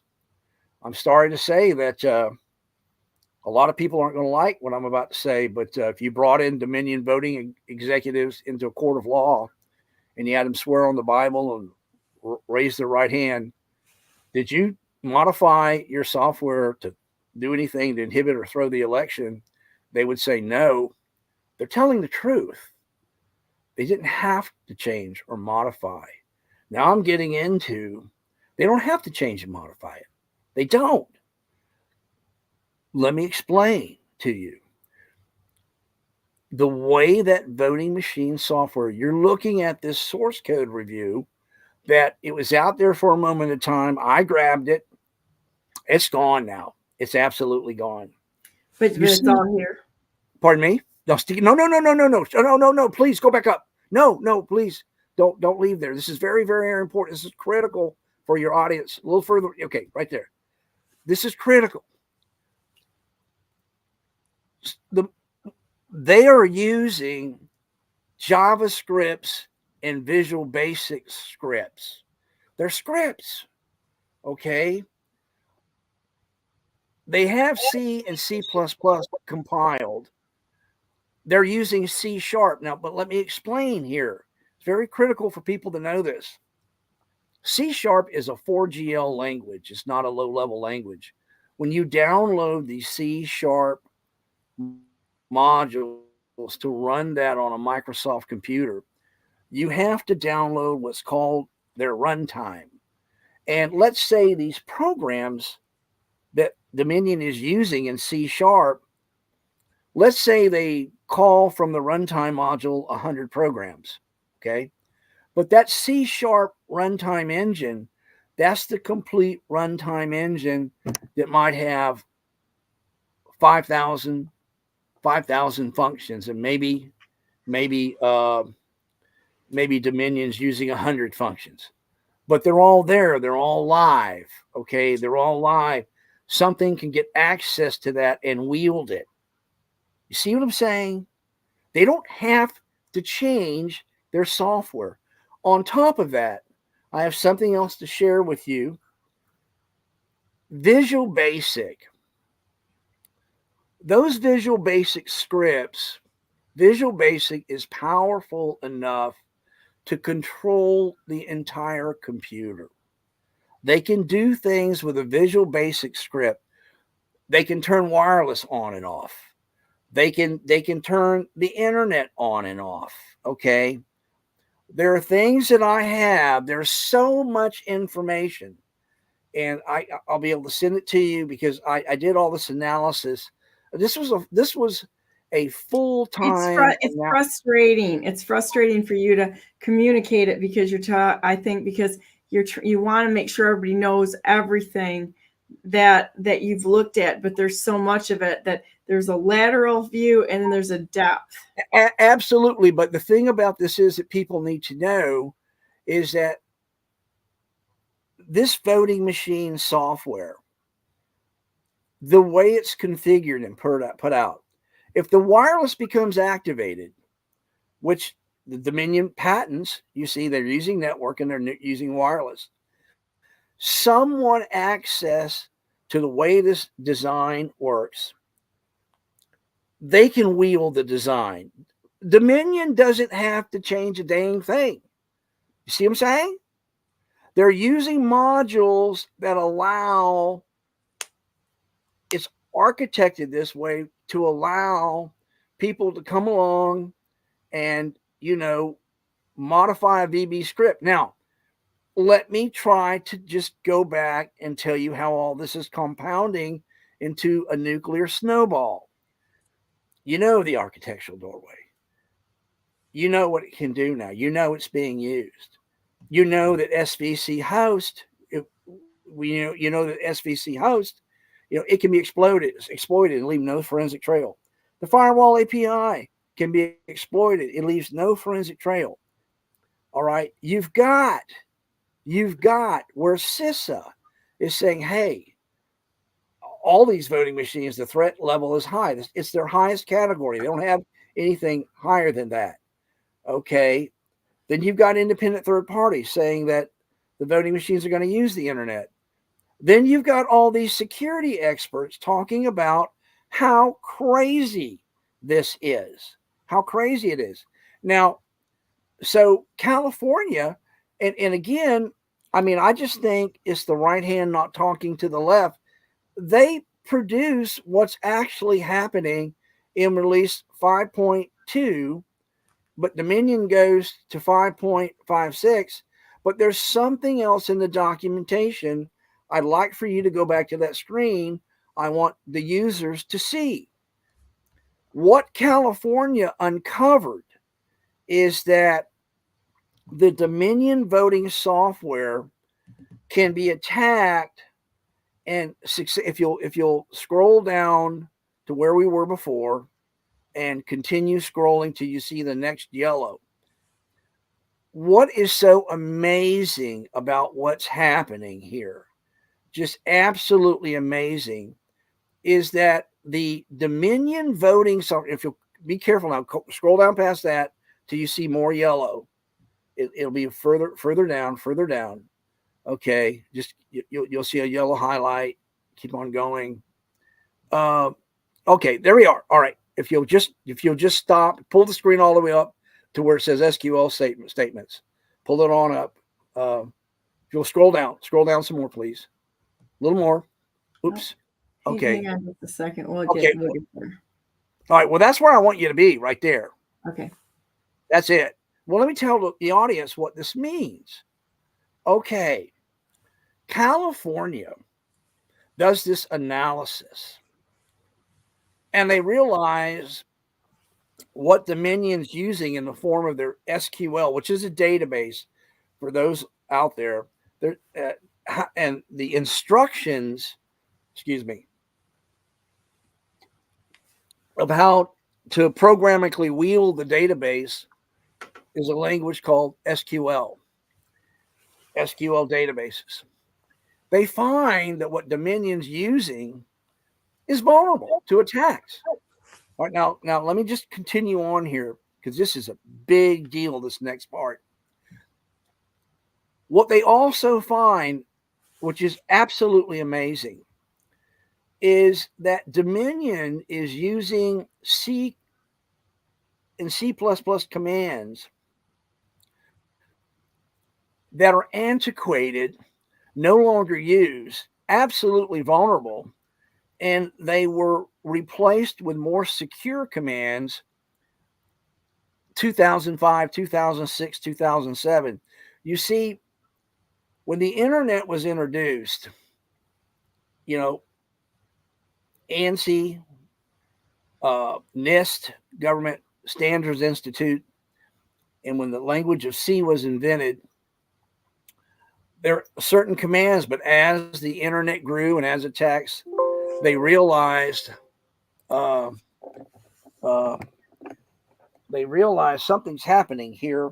Just give me a second. Golly, what in the world is? You're doing good. You're still connected. Yeah, there's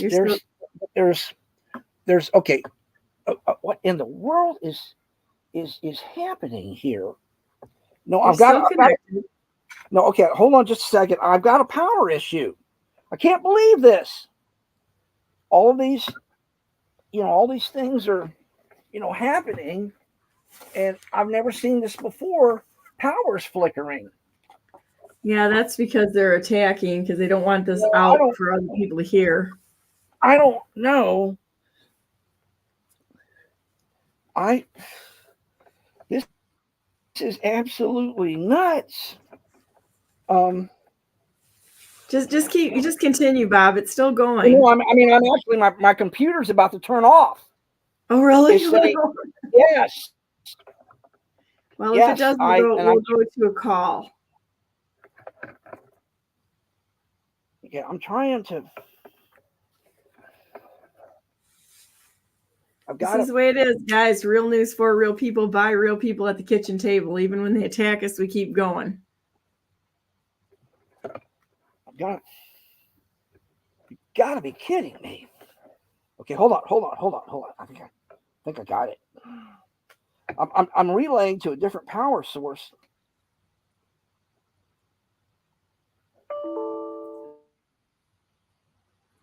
I think we lost Bob there for a minute. So I'll bring Karen in. Hey, Karen, how you doing? Well, wasn't that good timing? I watched him start to struggle, and I was thinking about maybe I should jump in there if Donna wants to bring me on, and then we lose him. This is that's why you're such a really good friend. You're just one of those friends who's always there when you need them. So, yeah, I mean, this to me is really kind of an incredible amount of information. That's why I wanted to put him on this morning and just keep the camera rolling. We'll just keep going with this until we get everything out there because, I think too, when you there, Bob?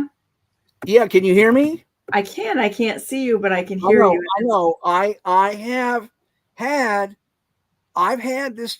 This is unbelievable. I have never had this happen before in my life. 3 of my electrical relay boxes in my data center lost power. 1 relay box with its backup power supply is working. I'm back up. I don't know what happened. The power. I'm down in my dungeon. It happens, Bob, because when people are on here and they don't want the information coming forward, the AI or something will kill things. And I've had several people that have lost equipment when we were online. Okay, I'm back up, and thank goodness we're close to the end. If you could do me a favor, I can't see anything on the screen. If you go back to the timeline, but what I'd like to explain to people. What I'd like to explain to people that they need to understand is that the software used in the Dominion voting machine, the software that's actually used, the code that's written in C is over 20 years old. It's considered obsolete. And it truly is considered to be 100% vulnerable if that kind of coding is introduced into any type of network or wireless environment. Now, this is where, and if you could go back, I don't see anything on the screen. Do you have anything up? I have the timeline up. What do you want me to show? I don't see anything on my end. Okay, so just tell me what number do you want me to show? It's okay. So if people go through and they look at that, you've got voting machines using Windows 7. It's got the architectural doorway. I've went through all of these, and then now the Dominion software is actually with the commands being used. There's a high probability that they're using the latest C and C++ compilers that was last updated in around 2004. and that was Visual Studio 6.0, and the latest service pack was Service Pack 6. Now, let me tell you something about that development environment. That was a very stable, fine environment, but it all came about. Visual Studio 6.0 was introduced only a couple of years after the internet, or a couple, maybe 2-3 years after the internet came along in 1995.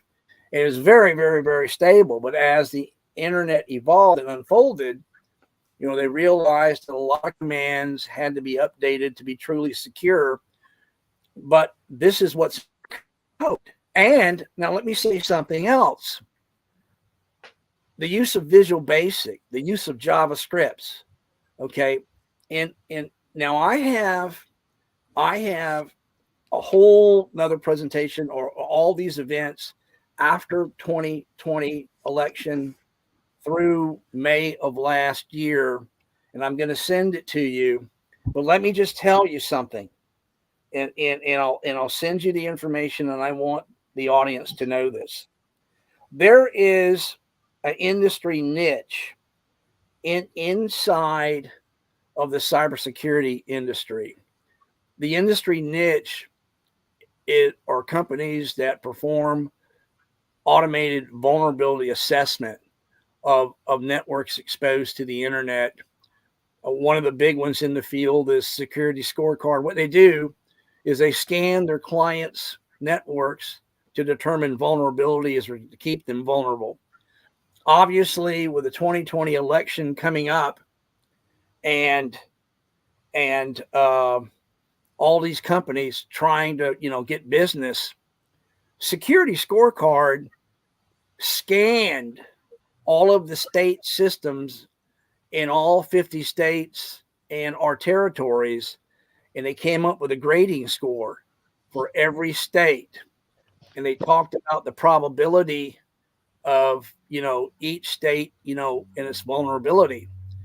All right, now let me explain something to you. They published that, and all of the key states that that were turned for the Democrats had a very, very, very bad score. And that report was not left up very long until. Where is that, Bob? Pardon me? Where is that? Okay, I've got it. I have to send it to you, but let me cover this, and let me cover you one other point, okay? And I just want to cover these 2 points because Microsoft, what they've done, they have really it's like I said, I've got 20 more attachments to send you. There's so much information, but let me tell you one other thing that's happened. There is another security company that they provide tools, but they also scan the internet. Okay, they're pretty big out there. They're known in the industry. They're a very respectful player. They're called Alien Vault. You may have heard of them. Okay, Alien Vault. Alien Vault. Now, let me just tell you what they did. They actually scanned Dominion voting machines. They got to them. I found the online report. Okay. Now, not long after I got the report, that's gone off the internet. But let me tell you what they published. They said, they used words to the effect, and I'm going to send all this to you. They scanned the Dominion voting machine, and they found the VBS scripts. They found it.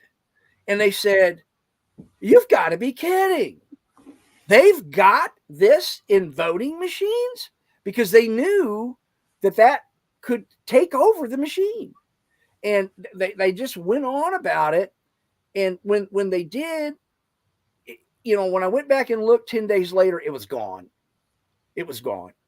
So you've got these 33 attachments, which are incredible. You have the architectural doorway. It's real. It's being used. You have the exploits of the SVC host, the firewall API.dll. You have third-party, all third-party. Everything you've got is third-party. They talk about the threat level being the highest. They talk about states are going to use the internet. They talk about the experts come back and say, this is crazy to be using Windows 7. At the same time, Microsoft is saying they're going to use Windows 7. They're telling their worldwide user group to upgrade to Windows 10. You have where the modems, the wireless modems inside of these voting machines, we have the source code review of the Dominion voting machine published by California is gone now. We have where Microsoft is not just neutral. We have where Microsoft partnered with voting corporations. We have their patents. They have an active patent to track ongoing elections. Okay, all of these things are facts. And the reason why they don't need to change their software is that they're using elements of programming that can wield their software. They didn't do it. I mean, you don't. And there's a last thing I'd like to send you for this, or say to you for this episode, which is so very sad. It is just so very sad.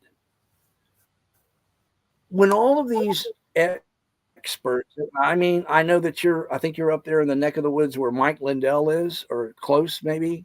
Isn't he up there in Northern America? Is he in Minnesota or Michigan? I don't believe he's in Michigan. Okay. So I'm All not right, well, sure where he is. Pardon me? I'm not sure where he is. I think it's All right, Minnesota. well, yeah, okay. Well, here's what I'm trying to say. You've got all these people bringing in these cyber experts, and they bring in PhDs from universities. And I've looked at what they have. I've read their reports, and I know that Republicans key on a certain PhD. These PhDs that are brought in from the universities, they're running a very formal academic analysis of what you would see in an academic environment in a college. All right. They came in and they focused, boom, on that software, its configuration when it was deployed on a voting machine. Everything else, everything, the operating system, the security, that was instantly accepted that none of that's a problem. It's secure. It's certified secure. I'm not going to look at it. So you start looking at it the way hackers would attack something and going for the weakest spot. You're going to hit the first thing is the operating system. You're going to hit, and then you're going to look at what's referred to as the low hanging fruit.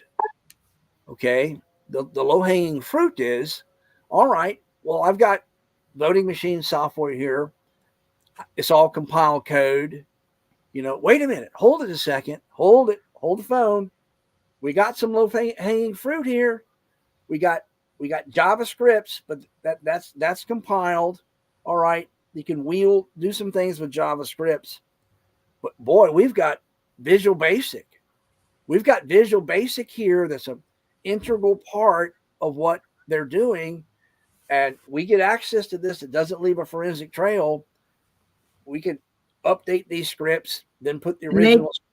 Pardon me? And they can do whatever they want at that point in time. And it's a virtual reality election, and nothing else matters unless we get this under control. Am I understanding that correctly? Well, these are all the facts, and I'm not trying to elude, I'm trying to give you a direct answer. But I'm not a lawyer. These are all. But what I'm saying is that this is what's possible. This Yes. is absolutely, Oh, it's everything realistic. is there. Everything is there that allows them, you don't just leave doors like that open in software. I've got a tech company. You don't leave those vulnerabilities open if you're trying to do something honestly. An honest person is going to go through all of this, especially if there are other experts out there that could pick this up without even being in the system per se. And so if people are picking this up, you have to almost come to the conclusion that it was an intentional in order to facilitate some very, very criminal activities. What I'm going to do right now, Donna, if you don't mind. We've got a few minutes to wrap this up, and then so let's get this wrapped up in like 5-10 minutes, okay? Okay, no. What I'm doing right now, if you can look at your phone, there's so much, and I'd like to apologize. And the reason why I want to apologize is this. I spent a lot of time on this a year ago. I mean, the magnitude of hours of everything that you're seeing, pulling it together in such a format to where, okay, it's not biased based on a political party. Now, if you'll just do me one favor there. If you'll look at your phone, if you'll go under MS Doorway, you'll see I uploaded a document called A Vault. Now, I'd like to come back. You're not going to believe all this. Bob, I don't know where I put it under the signal. Oh, okay. Hang on a minute. You got to give me a little more information there.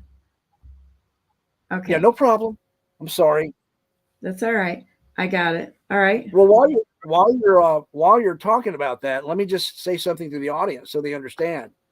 Obviously, I've hit everybody with an ocean of information this morning, and I humbly just ask the audience to realize how much data did I have to go through in order to get this ocean put in a concise format to where everybody would understand. And it was just a matter of massive digging, just incredible digging. And there's so much there that, I'm writing a fine line between summarizing and moving on to the next point. But when you bring this up, you're going to see everything that I did in my analysis and I brought up. I was able to get to that. Do you want me to put it up right now? Yes, please. Okay. Hold on here a minute. Let me go here. And remember, we can come back to this later. It doesn't have to be all done today. Yeah, this is the last thing I'm going to say. I'm going to need to. Now, I don't see it. All I see is. Oh, I see it. Hang on a minute. I see it now underway to be used in the 2024 presidential. I can't see it. I can't see it. Give me a minute because I can bring up Alien Vault and I can bring up the 2024 presidential that thing. Which one do you want? Yeah, I want the Alien Vault. Okay, you're going to have to be patient. Hang on a minute. No problem. Well, the reason why I'm apologizing, there's just so much information. And we need to take our time with this so that people can sort through it and process it. Now, I wanted to get as much out as we can today in case there's a interruption in anything. It just is sometimes it just takes a minute, and we can come back to this later and make it. Maybe what we should do is do this again, and then not the same information, but just do it in small chunks. Yeah, I have a continuation that covers all new information. You just wouldn't believe the organization, the machine that's coming at the United States for this 2024. Like, I've got the information. Who do you think the top of the snake is? The head of the snake. I can show all. I don't know. And the reason why I'm so hesitant to say it, that I'm going to produce facts here. I'm not going to produce my own opinion. I'm not going to do that. I don't know who's pulling the strings, but here's what I can tell everybody, which is the obvious. It's happening. So so somebody's letting it happen. Okay, so hang on a minute here. We've got, let me add this a minute. No All right, here's Alien Vault. Yes, please. So we're coming down. There's the analysis overview. Okay, I don't see it. Is it up? Yeah, and then we got ASCII, VBS ASCII to text, the first page. So you got 4 pages here. Yeah, okay, let me, if you please give me a second, I'll pull it up on my end. So I can see it and walk you through it. Okay. All right, let me show everybody. Boy, on my end. Okay. If you'll do me a favor, if you'll scroll to the next page, I'm trying to look at it on my phone, and my phone's not doing a good job. So I've got page 2 up now. Okay, hold on just a second, please. It says Dominion voting systems. How has this been missed? Right. This is what everybody needs to see. How has it been missed? What they're talking about. Now, this is Alien Vault, a very respectful security company. They're talking about the Visual Basic scripts when they scanned the Dominion voting machine. They did their analysis. They didn't have permission to do all this, but they just scanned the internet and they found Dominion voting machines connected to the internet. But they scanned it, and when I mentioned before, excuse me, I got to take a drink of coffee. When they mentioned before the low-hanging fruit, they found Visual Basic scripts activated, and they're very powerful. And in the next presentation, I have the third-party documentation where you can use Visual Basic to turn the wireless on and off. You can turn the internet on and off. You can control the computer. So here is a third-party, very respected security company using words to this level. How could this possibly be missed? It's crazy. It's crazy. You wouldn't have that if you had a secure computer. Now, that wasn't up long. They had to take that down. Now, in the next show, there's much, much, much more. Well, and we can get to that. You know, we have some time, and it's like, you know, we don't have to get everything all in one day. Right. So that's good. So I think that I'm going to summarize this, and I'll let Karen summarize it. Our elections are absolutely not secure. They can go in, and it's not even at the absentee ballots. So that makes great theater. And that's true. They're doing it there to make people believe it. But what's really happening is it's a virtual reality election that's being run, because they've got doorways into this thing all over the place. And that's what I'm hearing. Is that, am I over the target here on that? Well, can I interject? Would you say that I'm over the target on that? Are you talking to me or? Yeah. Oh, I wouldn't use the term virtual reality, because you've got those lawyer type people out there. There's nothing virtual about this. This is just access. I would say that the capability to access all of these voting machines is present. Okay. They can access them. Yeah. And if there's a risk there to that degree, then we absolutely cannot be sure of anything in our election system. Karen, what do you think? Well, there's a final point, if you don't mind. One more point. No, this is actually the final point. This is for the next. A key, critical, pivotal event occurred 4 weeks ago. Incredibly pivotal. If you remember in my last, I talked about the one true sign where there's been an absolute catastrophic failure in cybersecurity is when all these networks disconnect. They can't control what's happened to the networks. Let me tell you what's happened. The county at the top of all of the problems in Georgia was Coffee County. 4 weeks ago, it was detected that the Coffee County election systems were under attack, obviously over the internet, and they had to disconnect from the internet. And they know that the county election systems were successfully attacked. It came out in the article. So now when we go into our next, where I have all this information from the 2020 and beyond, and you see this alien vault, you see how all of this stuff is unfolding. It's actually happening. And when it's just, you have to bring me in for another show and we'll say, okay, now what is the machine we're up against coming at us? And I've got all the information, and that's it. That's it for the show. Karen, thank you. Karen, what's your opinion on this? Well, my summary is that nothing is safe, and the election is not safe. It's not secure, and it's coming from a different way than what we previously thought. We've got all kinds of different directions that people have been working and trying to come up with ways to solve the problem. And what he's been saying is, my conclusion is we can't use the machines, period. Mm-hmm. And I know you've been an advocate of, we need to use paper ballots. We need to go back to the box and a couple people counting. It just needs to be that simple, and hand deliver it to the county and hand deliver it to the state, because we can't rely on the machines.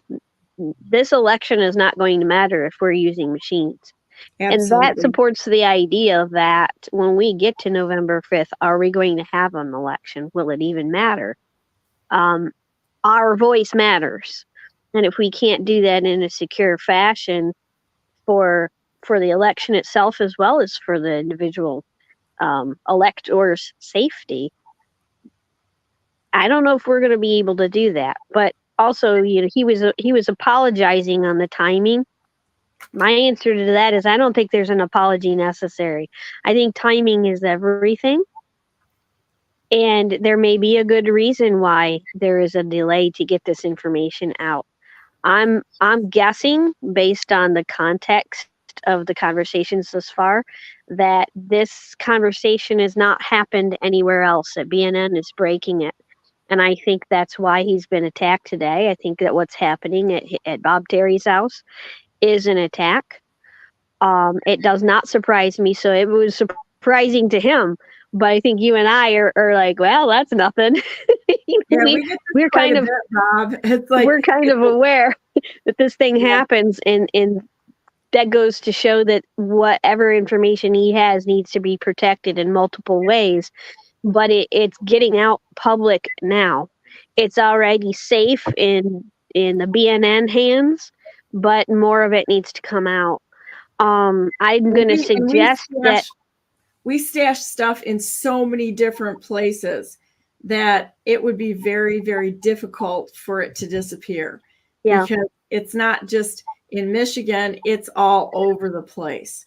When you do cybersecurity as part of what you do, you don't make it easy for attackers. And so I think that's, and there goes Karen. So hopefully she'll be back on too here. But we put it in different areas, and so that you can protect it and have the redundancy there, so that information is safe. And you're back. Okay. There you are. Okay. I was like, you're freezing. Is it me? I'll stand by. Yeah, you're gone. So they have it all, or we have it all. I have a feeling that the good guys knew about this, and they were patiently waiting for it to come out. So that's why I say timing is everything. It doesn't worry me. But in getting the information out from where I sit, I'm not a techie. And the summary, I took a screenshot of that page. The summary with the conclusion, that I think is the most vital to get out. Because in your timeline page, I took a screenshot of that. That's helpful for people like me. The techie stuff is way over my head. I can listen for hours to that and be really frustrated because I'm not getting the point. But if we can start and end with the main points, then and you did a pretty good job of interjecting from time to time, saying, here's why it's important. Here's why it's important. So for future presentations, because I think it needs to happen again and again and again, try to make sure that you're reaching the wide audience. People like me, people who don't even own a computer and don't understand the techie stuff. Keep it really simple and say, like I said, the point is the machines are not safe despite all of the efforts happening all over the country with patriotic people trying to learn and watch them and do whatever they can on a local level. Those things are great, and I think I would still support them happening. But I think we're leaning more into the perspective of we need to eliminate the machines. And that may not be Bob Terry's role No, to it's to not. design that program. That's somebody else's role, but what you're bringing to the forefront is why, and it's new information as to why. So that's valuable. Well, No, and I think what's really important here, honestly, is that we're documenting. BNN documents things and puts things out there in more of a fine grain method than the headlines that are out there to the public. But the summary that we can bring here, like with you, Karen, at the end, is vitally important. But when we put this stuff out there, if there's more people who work in tech that can grab this and go, holy crap, Yep. they're going to take this information and go, I need to get this out there too. And we don't need to necessarily control the information. We need to document it and get it out there because we want our country back. We're not trying, now, unlike the rest of the political landscape, we just want our country back. We're not looking for anything else other than that. And so to put this information out there that's been scrubbed from the internet in the detail that we have, I think that that's really important at that. And that's where I'm going to end it right there. Yes. So, yeah, so let's say a prayer minute and we're going to get to our day because I do have things I have to do. I had multiple. All I'd like to say to end this is this. I can't thank you enough for letting me give you shows. I want to come back. But here's what concerns me. What concerns me is that this analysis should have been approached by many other people. Agreed. And number two, here's the other thing that really concerns me, ladies. I'm not kidding you. I'm not sure if the political parties can get together and get organized because there is a machine coming at us. The more, Donna, the more you guys can get this out. And obviously you're the originator to present this to the nation, but this just needs to get into hands of people at your level that can get this out and say, people, this is going on. I mean, this is going on. I mean, it's just got to get out there. And I just look at where we're at today, November 2024 election, the machine coming at us. Can we pull it together? I mean, I'm really concerned about that. Well, and I think that's to the point. Let's, we're going to give this to God right now and then watch where this goes, because I don't know if anybody's really prepared for what's coming. We're not going to stop what's coming. That's for sure. But once God gets a hold of it, it's going to be okay. I feel very positive about things, actually, because I like to find things that are wrong. I like searching for problems, and I love fixing problems. So with that said, dear Heavenly Father, thank you so very much for this day, for Bill, for Karen, for Dan, and for Bob, and for all the brave patriots out there that are fighting for these United States. We ask that you bless the efforts of our hands, and our intentions are good. We want our country back, and we want you as the head of it, because we know that we've screwed up. We've walked away from you, and the nation is suffering because of it. The process that we need to go forward is to be following you. We're willing to do that, and all the glory and honor goes to you, because it's your sandbox. You're God. We're not. And we're your Father, and you've been gracious and wonderful to us, and you take such good care of us. We don't worry about anything, but it is kind of an interesting process to go through to find out all the things that are wrong, and to be able to stand up and say, wait a minute, this is an attack on not only us, but on you, our Heavenly Father. And we're willing to stand, we're willing to follow you into whatever it is that you ask us to do. And we ask your blessings and your favor upon every single person out there who's willing to stand unwavering. Bless General Flynn, President Trump, Admiral Rogers, and all the brave patriots that are out there, Ivan Raiklin, and Jeff Bongiorno, Jason Ikes, all the brave patriots out there that are willing to stand. We ask that you bless them, and we love you. You've been a great friend to us, and we want to be a friend to you. In the name of Jesus Christ, we pray. Amen. And now it's time to that show. Go to BrandenburgForGovernor.com, because I'm the best non-conceded or was ever not conceded in the history of the United States. And we're going to continue not to concede to liars, cheats, and thieves from now until our last breath, if we have to. So make it a great day today. Please spread this information, everybody that's out there. Let's see if we can get this in the hands of more smart people that know what to do with it. And with that said, God bless you. God bless all those whom you love, and God bless America. Make it a great day. Make a difference, even if it's a difficult thing to do. Make it great today, and do extraordinary things. You're capable of doing anything. Anything God calls you to do, He'll give you the strength, the perseverance, and the means to be able to carry it to the end.